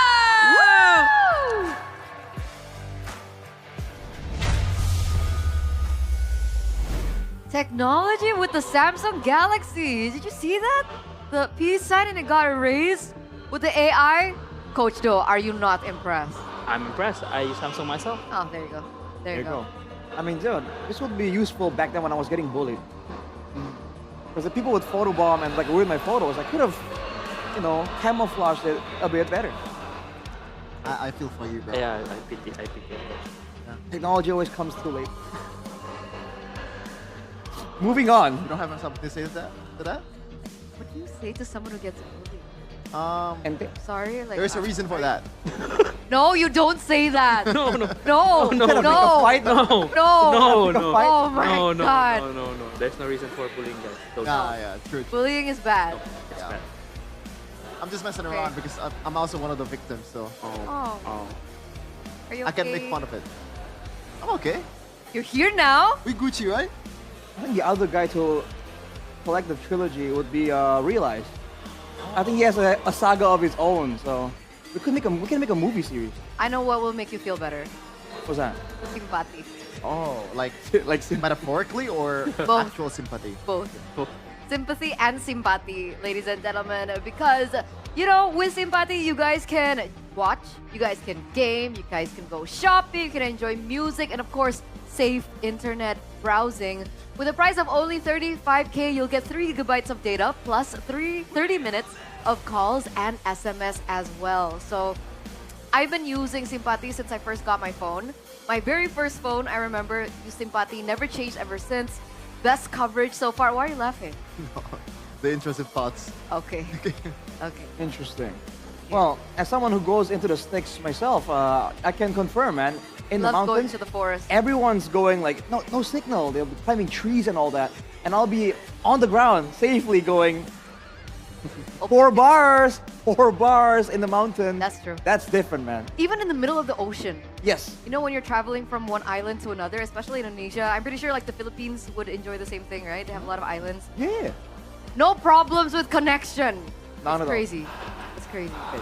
That's not something you can do with every provider, boys. So what are you waiting for? Hurry up and buy it at the nearest outlet or visit tstel.id/simpat. Sympathy. Sympathy. Yeah. Especially in this day and age, you know, you want to keep up and watch MPL. If you lose, imagine you're watching the grand finals on a boat, right? And you're like, oh, they're gonna do it, and then it just freezes. That will be the biggest regret of your life, man. My other regret in my life is the fact that I haven't eaten enough good time, honestly. We have more. Let's take it out. We have some. There it is, Coach Do. You want to enjoy some good time? That's a double chocolate. That's the best one. My Yeah. Either double chocolate or the coffee one. Miracle Online enjoyed it with milk. Milk is also a good option for you guys to, you know, mix and match with. So what are you waiting for as well? Have a good time with Good Time. Was good time part of your childhood, Coach? What? Was good time part of your childhood? Yeah. Yeah, I know, right? Yeah. Are you guys a part of the same age group? Probably. Probably. You can't talk right now. You can't bite back. But yeah, Good Time is super good, guys. There's this one and there's the original variant. But I personally like the double chocolate. Did you remember the time when you attended the, you're eating good time while watching the Indonesian Independence Day? What? Wait, what reference is this? No, In because 1945. yeah, it's your Like the OG. actual, the actual Independence Proclamation? Yeah. I wasn't born yet. I'm not that old. Oh. How old do you think I am? Like at least 45. Do you guys No. agree? Back at home, do you think Arashi looks 45? But you have a baby face. Exactly. Where's the slander coming from? This is bias, Shevin. No, your face is a baby face, but your actual age is not. That's what I meant. I know, but I can pass for younger, not older. Like Shevin. This is brutal. People think Shevin's like the adult of the group. Really? Do he's the tall. viewers think that? Because he's tall. Do you guys actually think that? Thank you for saying I'm tall. No, but you are tall. Yeah. Bet you're jealous of that. Are you the tallest among all the casters? In English? Or is Miracle taller? Indonesia? In English. Okay, what I mean is like Indonesian English. Oh, yeah. Yeah, I think so. Oh. It's because he played basketball. I don't think so. I feel a tragic knee injury. Gotta ask Coach Do, is it true that if you play basketball as a kid, you'll get taller? No, I play basketball, but I'm still short. Damn, you stepped on the landmine right there. Dang, that was not the play. That was awkward. How do we? Yesterday, guys, since yesterday. What is going with the panel? Help me out. You Oh, should man. help you out yourself, Eterna. You're inconsiderate of other people's. No, you're Hey. looking at Coach Bam. Is I'm also short. Because Coach Bam was so dry with his like punchlines, man. You're like, Okay. I mean, speaking of heartbreaking, heart-wrenching, cringe things, we saw a lot of hate being given over to dang. So Alec, before he was Alec, he was previously known as Owen. And that was season 13? 14. 14. Oh, with you, Coach Do? Yeah, and I scouted Owen from on it. There you go. There you go. What do you make of him? Seeing his performance back then to how he has evolved now. I think he basically sums it up in yesterday's interview. If you guys remember, I think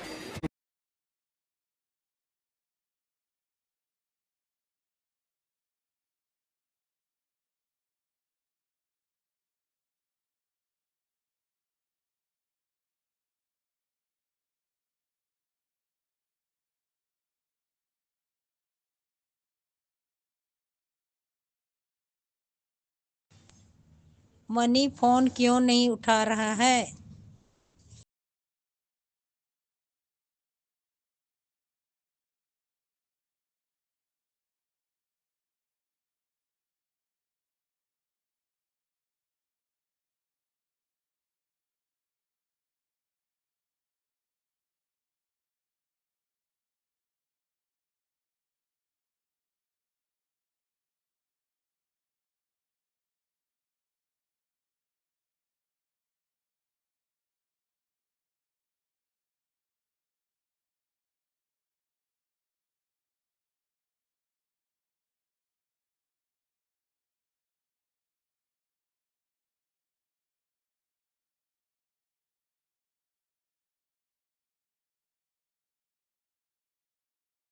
If you guys Killer instinct. Killer instinct too, yeah, for sure. So I think, and this is his rookie season, so hopefully he will keep on improving, keeps on developing to become even greater. Because if we're looking at Yasuke's story, of course it's a little different to Fabian because Fabian never became champion of MPL. But for Yasuke, he was able to win the MPL trophy and then he moved up to the MPL and he's now top 2 in MPL. So I still see like a similarity of some sorts, right? Being so good in your debut season. And if we're looking at the history now of the finals MVPs, we saw this a little bit earlier on as well. If, let's say, this goes 4-1, because we are at championship point, right? Who do you think will be this year's or this season's finals MVP? Kyrie, unanimous. No doubt, he's been performing so well. I mean, he's styling on the last game. And yeah, but it's again, he plays the Haya, he wins. He plays the Lance, he wins. So, and it's great to see the situation because for the longest time, Kyrie, people say he just hasn't been shining, right? He hasn't been having the highest of highs like Yasuke, like the other, like Albert, you know. But this shows again that when the competition gets tougher, right? When you are forced to do more than just the usual stuff, you can see Kyrie can deliver. Just hasn't been forced this far up. So good competition allows these players to just show off even more of their skills. So it's a great thing to see in our own region because for the longest time, no one gets close, right? Kyrie is Kyrie. Everyone's just fighting for scraps. Now, at least in the beginning of the match, there was an idea. Can he actually surpass Kyrie? I mean, we saw moments of like outplays from Yasuke in game 1. Yeah. Where did that go? Well, it's not just a one-man show in MPL Indonesia Grand Finals. I think Onyx as a whole did a really great job to disable Yasuke's potential, even on a Hayabusa, but it's not been total. What does Alter Ego need to turn the game around against Onyx? 51% shut down Sans' movement. What do you think about that, Coach? Shut down Sans' movement, 51%. easier to say than done. Yeah. Yeah. This is the guy known to like be untouched on mages. Right? It's easier to say than done, for sure. I mean, it's easy to say, yeah, shut down Sans, but it sucks. He will do crazy stuff. He will be very aggressive when he needs to be. He will play passive when he needs to. Do you think there's something that we've seen from Alter Ego in game number 1 when it comes to the rotations and how they set up the waves that kind of made Sans have some difficulties that Onyx have solved basically, which is why Sans from game number 1, we talked about how his impact was so low. Now it's actually coming back up. Like, can you maybe break on some things on what Onyx probably have done? I think I agree with you because Onyx, mostly when they're winning, they have the better mid lane poke. The Yif, the Kimi, because Farsha is just like one and done. It's done. But Kimi, Yif, you can poke, you can freeze the lane, and you can give more opportunity to the junglers, to Kyrie to come and help your lane. And your skills, your main damage source didn't really get cancelled, right?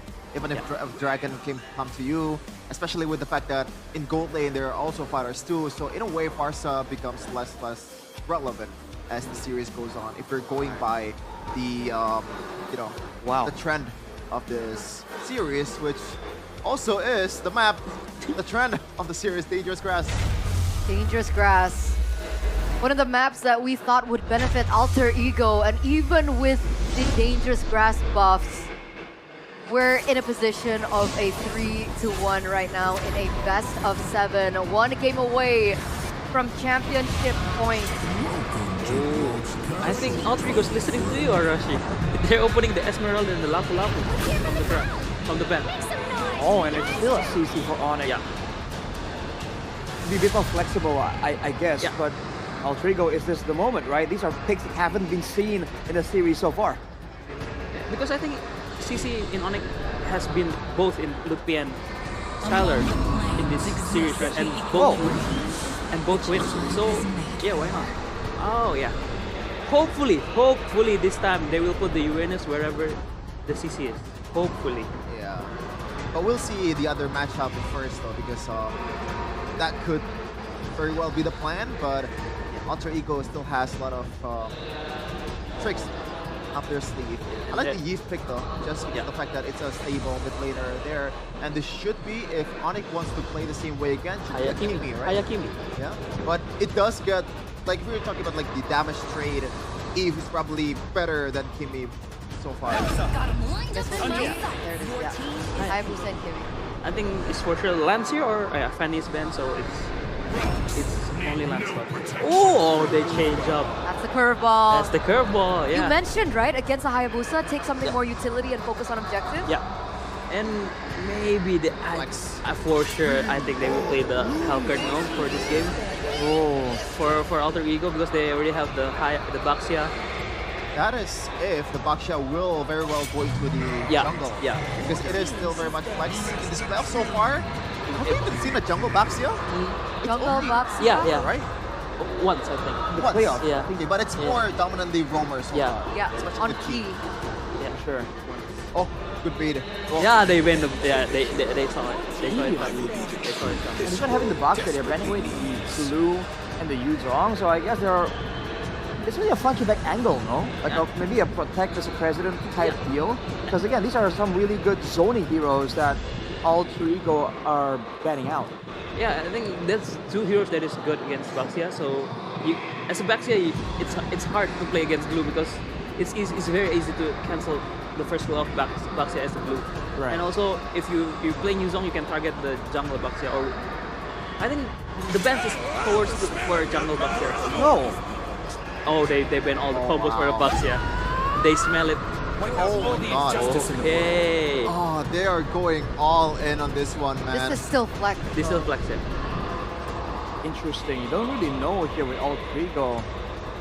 Will Onyx fall back to their own style, round out their own drafts, or do they want something? Are they a bit more concerned about all the dive available? Again, Sans has been a big portion of their success. Looking kind of vulnerable against really big heroes like this. I think Gatot Alice will it's very, very good for Onyx. Gatot Kacha and Alice, although it's against maybe a Baxia jungle, but it's still a very good pick for Onyx. Yeah, okay. A big AoE combo. Yeah. And also combo Chichi Gatot and Alice Gatot. Right. Oh. And by seeing wow. Dude, you bring crowd control, they take crowd control immunity. The Lapu Lapu that has not been let go a single time now falls into the hands of Onyx.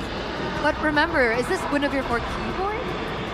Yes, it knows? is. It's a good for keep. I think they're reading towards the marksman pick here for Alter Ego. That's why they're going all in the dive with the Guinevere and also Lapu Lapu. It's forcing RP to use a Purify, which is not really good either against some of these picks.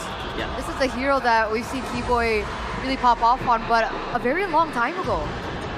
Long time ago. I believe that was even before the nerfs kind of to go to the distance. Oh, wow. Ruby comes in. They're not going to take the gamble. They're quadrupling down on the crowd control, dude. They want that early game. They're trying to brute force it. All right, boys, championship points. Who you got? Depends on the early game, but I'm still taking on it. Yeah, I think you guys will not see us again. I want to see a full-on series. I'm gonna root for Alter Ego on this one. This is it, ladies and gentlemen. After 5 years, Alter Ego have one last chance to continue this best of 7 series, to claim that trophy that you see up on screen right now. Mirko, realize, let's head over to the next game. Destiny beckons. One last showdown. Match point, tournament point, trophy set in their eyes. Will this be another crown? The 8th for the Sky Kings? Or will Alter Ego again retaliate through the chaos that they have? It is game number 5. Alter Ego up against Sonic. Match point for Onyx. Alter Ego, we said just last game, they're going to have to dig deep to win against Onyx. They can't just rely on the strategies that they have played against Evos, against Onyx in the upper bracket finals even. Those are strats that Onyx are prepared for already, and I think that's what we're seeing from Alter Ego right now. Yeah. They're trying to go, oh, Skyler! Almost picking up the solo kill early against Arfi. That means the gold crab will be gone, no? Oh no, Arfi missing a whole gold crab early.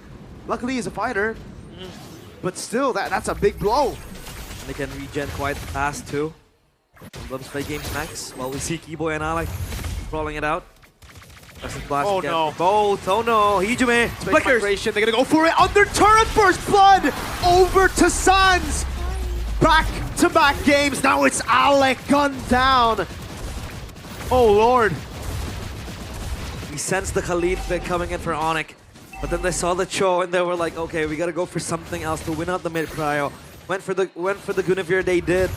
But again, Alter Ego losing grip on that mid prio. Look at how they're taking over that green camp from Yazuke's hands. Kyrie is level 4 right now. And Yazuke with the Baxia, sure, he has more mobility, but the carry potential seems to just fade away. Down bottom, Arfi is just heavily bullied by CC. The CC can shred early on. It's quite strong up against the Uranus. But again, Warriors boots for Arfi.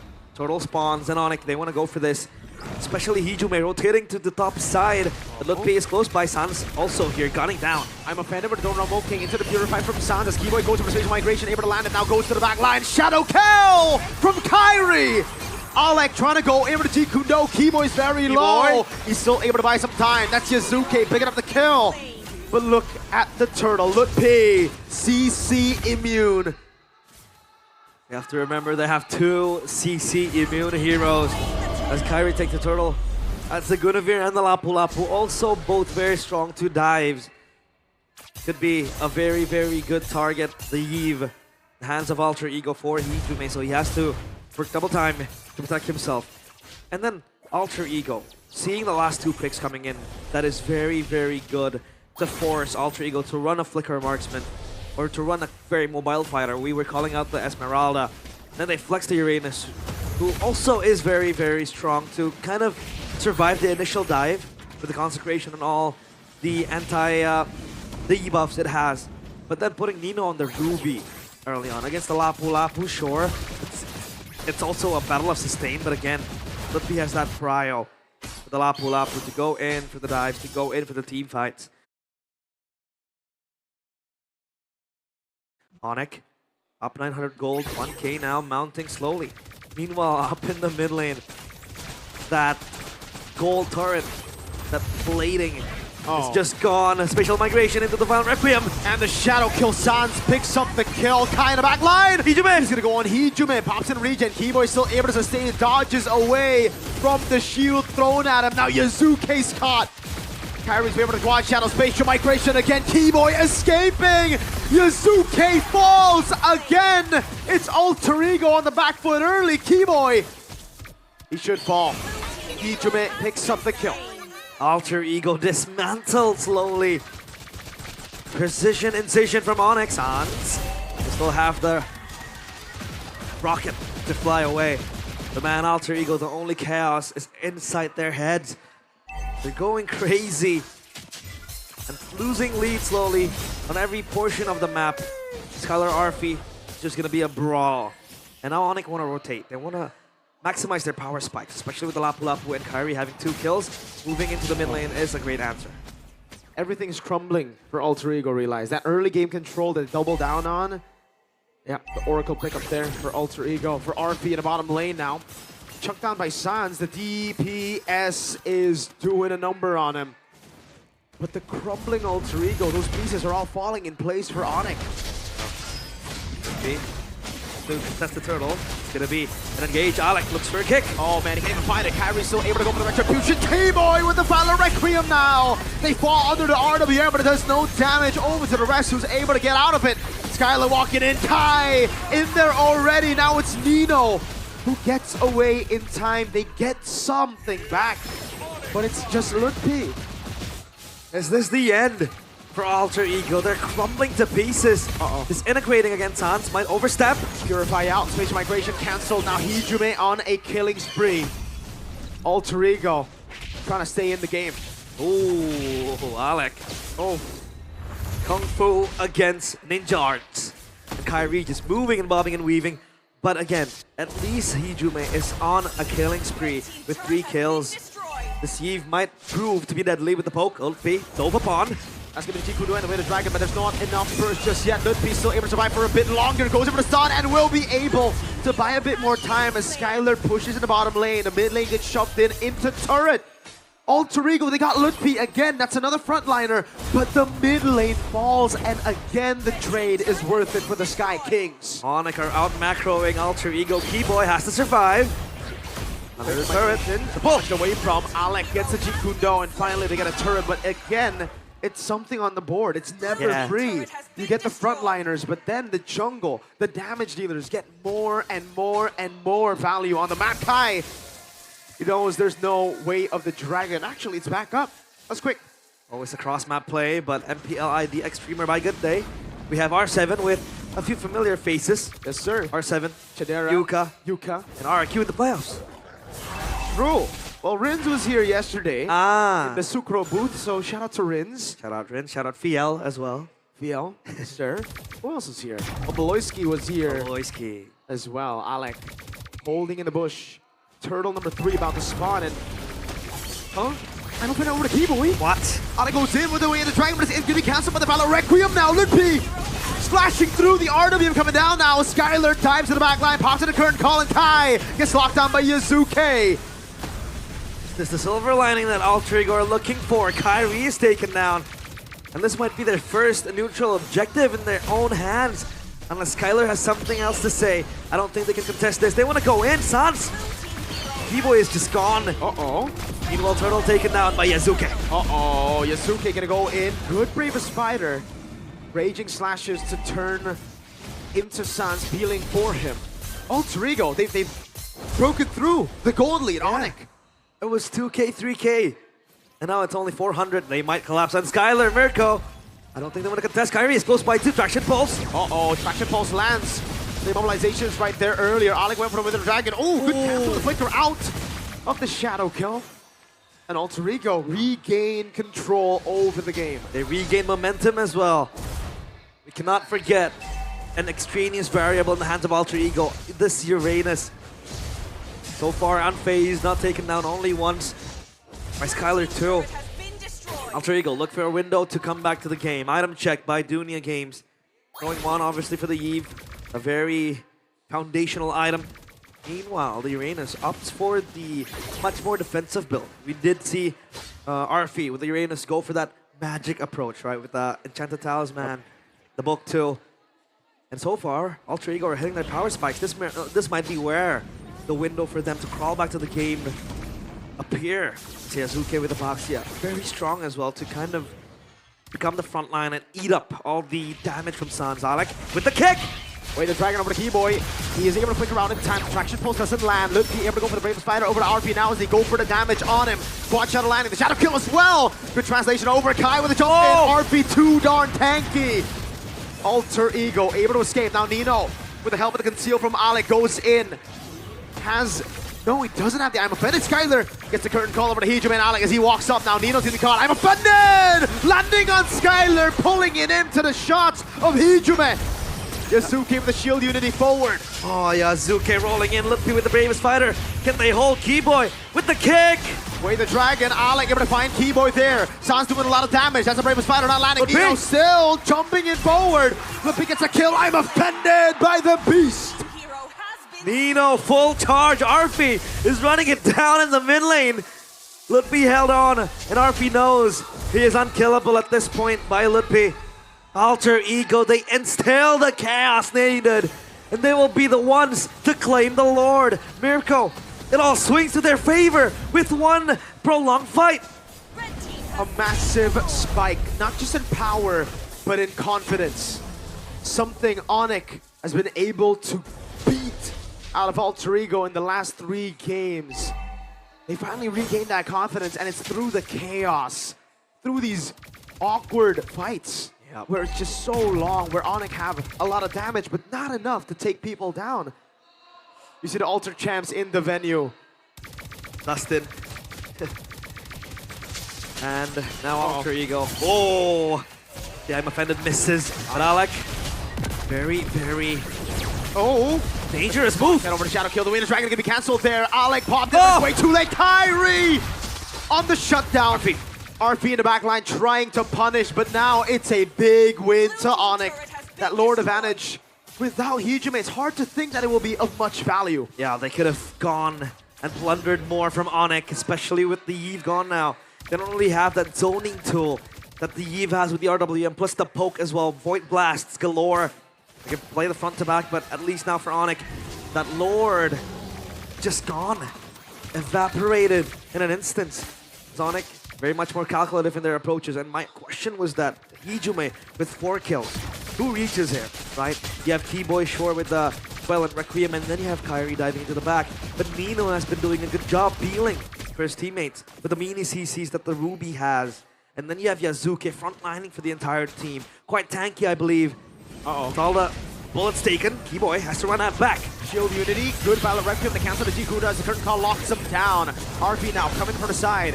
Kyrie still able to secure his own orange buff as Yazuke walks forward. RP has the quad shadow in him. Lutpi clears out the wave in the top lane. So Onyx back to the calm before the storm. Divine Glaive completed for the Eve, for Hijime. More damage needed for Alter Ego to break past Onyx front line. Another Divine Glaive pickup as well for Sans. And now Alter Ego. They want to tone down the tempo quite a bit. They don't want to slow. They want to slow it down. There's Onyx. They might be the ones to pick off a few scraps. Fallen down by Alter Ego. Wave check. It's pushing quite equally, to be honest. Alter Ego though, they are mounting a slow push, and Arfi is able to get Prio down bottom. It's gonna push and flash for Alter Ego. Facial migration, Battle Requiem, everything in the kitchen sink thrown at him, and Kai has a Sky Piercer. Dang, man. Again. Did he just buy it? When did he get it? He did. So that's 10. Yeah. 10 Sky Piercer stacks, and he needs it. It is necessary because of how tanky Alter Ego is getting to have 2 fighters. Plus this Baxia, who's very, very hard to kill, hard to catch as well. The shield roll. And Celeboy just watching the new generation take over. And he sure hopes that Alter Ego might pull a miraculous comeback. Nezuke has gonna take your ass. Extra physical damage reduction, and RP is eating all the bullets. Oh no, spatial migration, everything again on one dude. Alter Ego are 2 split up, and Onyx buying the angles. Nino walking up, immobilization over from Sans, not landing. Nino looking to play, but won't be able to find the I'm offended there. Now Onyx with a 4v5 advantage. Want to pull it in. Pulse connects. As Keyboy looks for the jump. Famous Fighter! That's a Famous Fighter to the back line now. Skylar goes in as well. That's going to be the Shadow Kill over to Hijime! Winning the Dragon, but it's too darn fast. Kai gets to the Quad Shadow in time, evades away from an angled way of the Dragon. And again, RP's down for 3 seconds. Alter Ego have used the resources. Lord down to half. This is free. It has to be free. Alec looks for a Hail Mary play, but that's not going to happen as Yazuke watches in vain. From afar, Kyrie, the one to take the Lord. Waves are pushing in for Alter Ego down bottom, but Onyx has been able to bounce it back with a very, very good slow push, mounting slowly. The Lord will march down bottom. Alter Ego, they have to clump up. They cannot be the one splitting away. Because sure, it is a Uranus, it is tanky, but once Onyx throws everything, every resource they have onto a single member, that member is definitely gone. And then Alter Ego loses momentum. They lose the very building block that keeps them alive, a tanky frontline. And that's what they really need, especially when they want to activate Hijime for the Eve. Now the Lord will march down bottom. Mid also hit upon by Onyx. But Alter Ego, I feel like they might just lose the structure unless they can wave off this Lord. The window for Alter Ego was earlier. Now Lutpi, Brave Spider stunning Yazuke. That's going to be RP jumping in. That's a traction post lock and 2 members down. The guy gets the stun. It's going to be the Violet Requiem onto 2 as Alter Ego are completely running away. Massive, I'm offended. Now the base wide open. 2 base turrets falling already. Now Alter Ego, they can clear. They can prolong this. Alec Kundo already. Skylar still holding.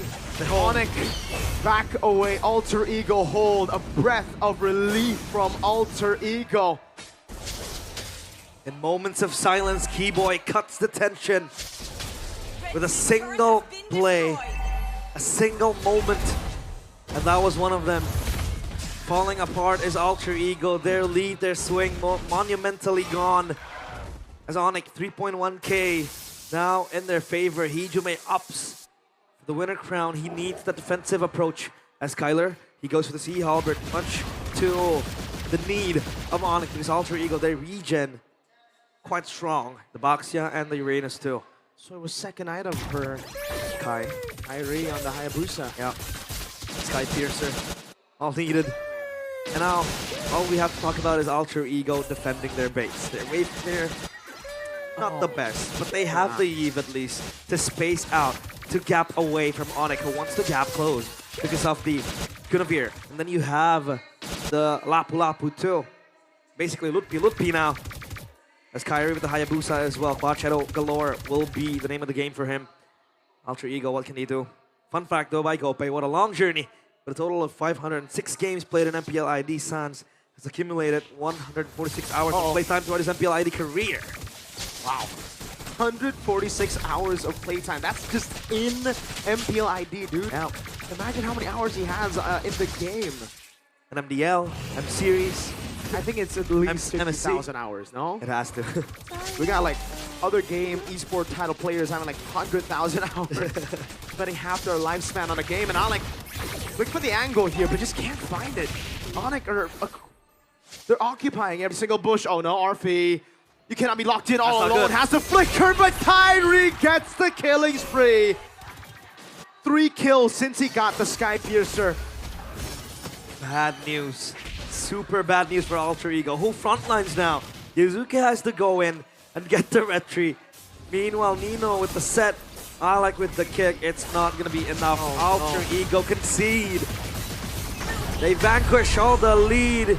That Lord goes to Onyx. And the question is, will that Lord March be the last for Alter Ego? As Skylar, he has that adaptive glove, the expert gloves. What is he going to build it into? Maybe a winner crown as well. For extra, yeah, winner crown completed for Skylar. So again, extra defensive options. Alter Ego, they have to defend. Requiem. Keyboy again, able to find his spatial migration, and this time it's on to Nino with the Violet Requiem right before the Lord spawns in the game, and now it's in the mid lane. Man, no Nino for 38. Onyx, I don't even think they care about the base turret up top. They want to go for the end. DHS completed for Sans. Extra attack speed to potentially end this game. Will this be the final neck of blow towards Alter Ego? They pull it in, but Yazuke will fall! That's a stun from Lutpi! Hijume is trying his darn best! It's over! The 3 bases rose to chase the crown! But Onyx were never meant to chase. They are the crown! Order restored, chaos, silence. The crown still belongs to Onyx. Dynasty, dominance, divinity. Another season ends and yet the same gods stand tall. The sky remains theirs, unbroken, unchallenged, unbent. But above the skies where Onyx lies, their eyes are set on a new horizon. With all the crown they have, the M-Series elude them. M7 is their next destination. Will it be their next destiny? And for Alter Ego, it is an abrupt end to their run. a run that was special, a run that exceeded expectations, that shattered them for everyone, even the Ultra champs who are here today. They didn't expect their team to get this far. They had all the support, they had all the hope, they had all of the picks, the heroes, but they couldn't get past the last hurdle. They couldn't get past the kings of Indonesia. They couldn't. Alter Ego, so close yet so far. But all they can do now is hold their heads up high. As the second representative of Indonesia in M7. But for Onyx, it's time for them to stand even taller in the international stage, setting their sights on an M Series trophy. What a road it has been for Alter Ego. And what a test of time for the rookies it has also been.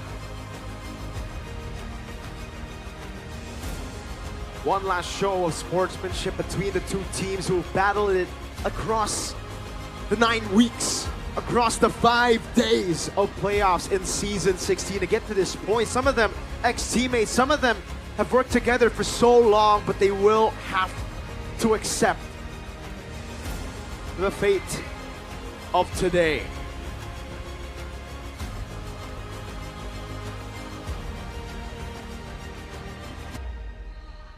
Eight times they've ruled Indonesia. 8 times they have worn the crown. One last bow. Ladies and gentlemen, give it up for the team that always seemed to produce miracles. A team that through time, through a rebuild, through everything, makes their way to the grand stage. Alter Ego! It's been a nice game. It's been a nice ride. One last ride for family. But here comes the big guys.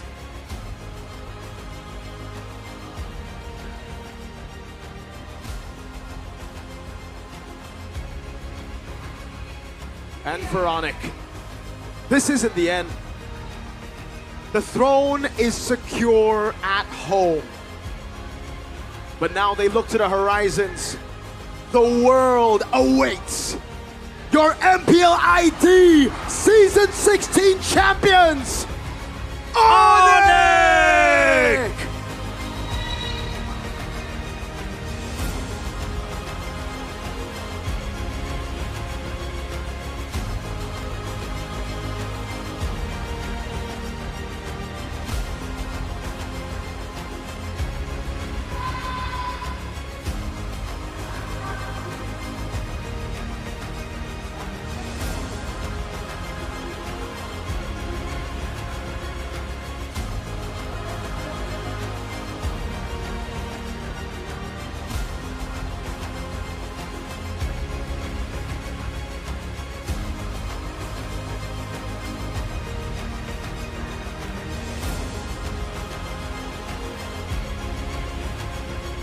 Pada akhirnya perjalanan dari season 16 berakhir hari ini. Hasil manis masih didapatkan dari tim Onyx.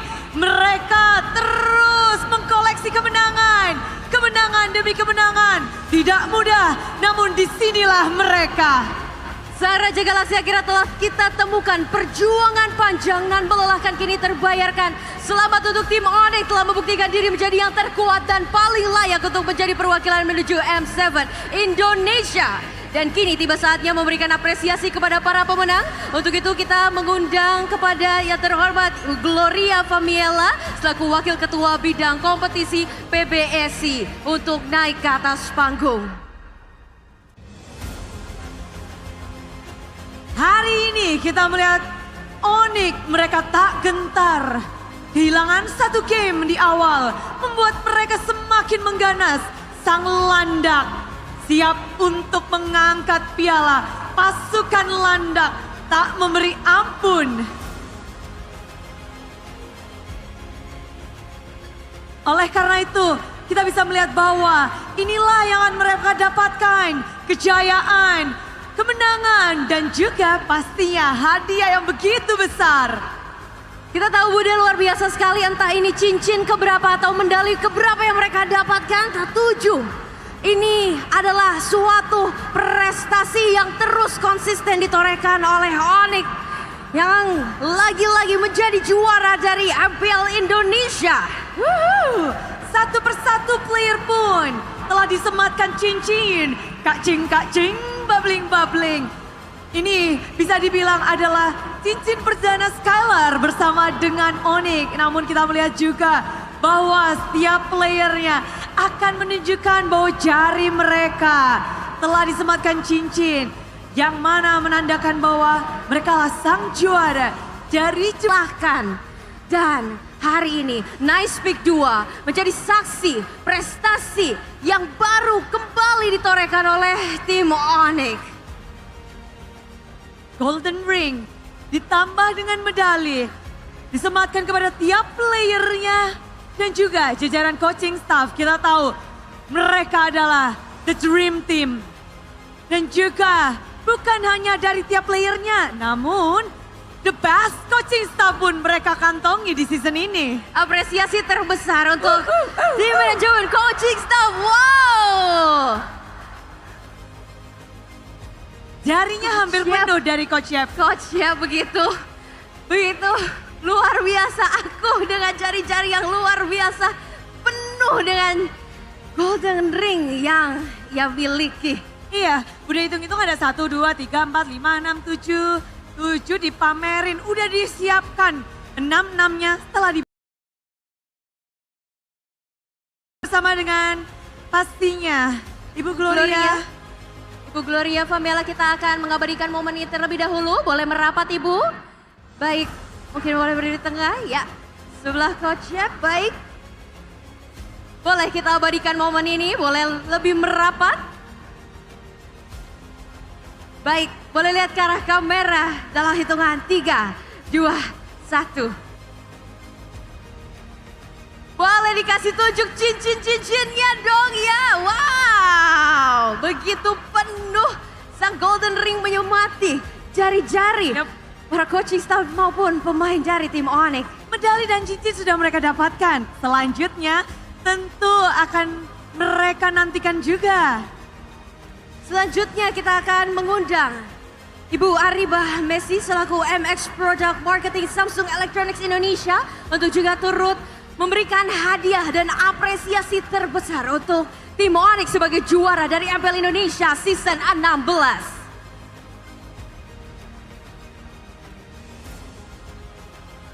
Koleksi dari tim Onyx bertambah. Bagaimana itu banyak hadiah. Kali ini Samsung Galaxy S25 player dari coaching staff dan mereka bergembira bersama. Dan ini kita akan berikan momen bersama kembali di mana tim Onyx mereka pula mendapatkan Giant Check juga ditambah dengan Samsung Galaxy S25 Ultra.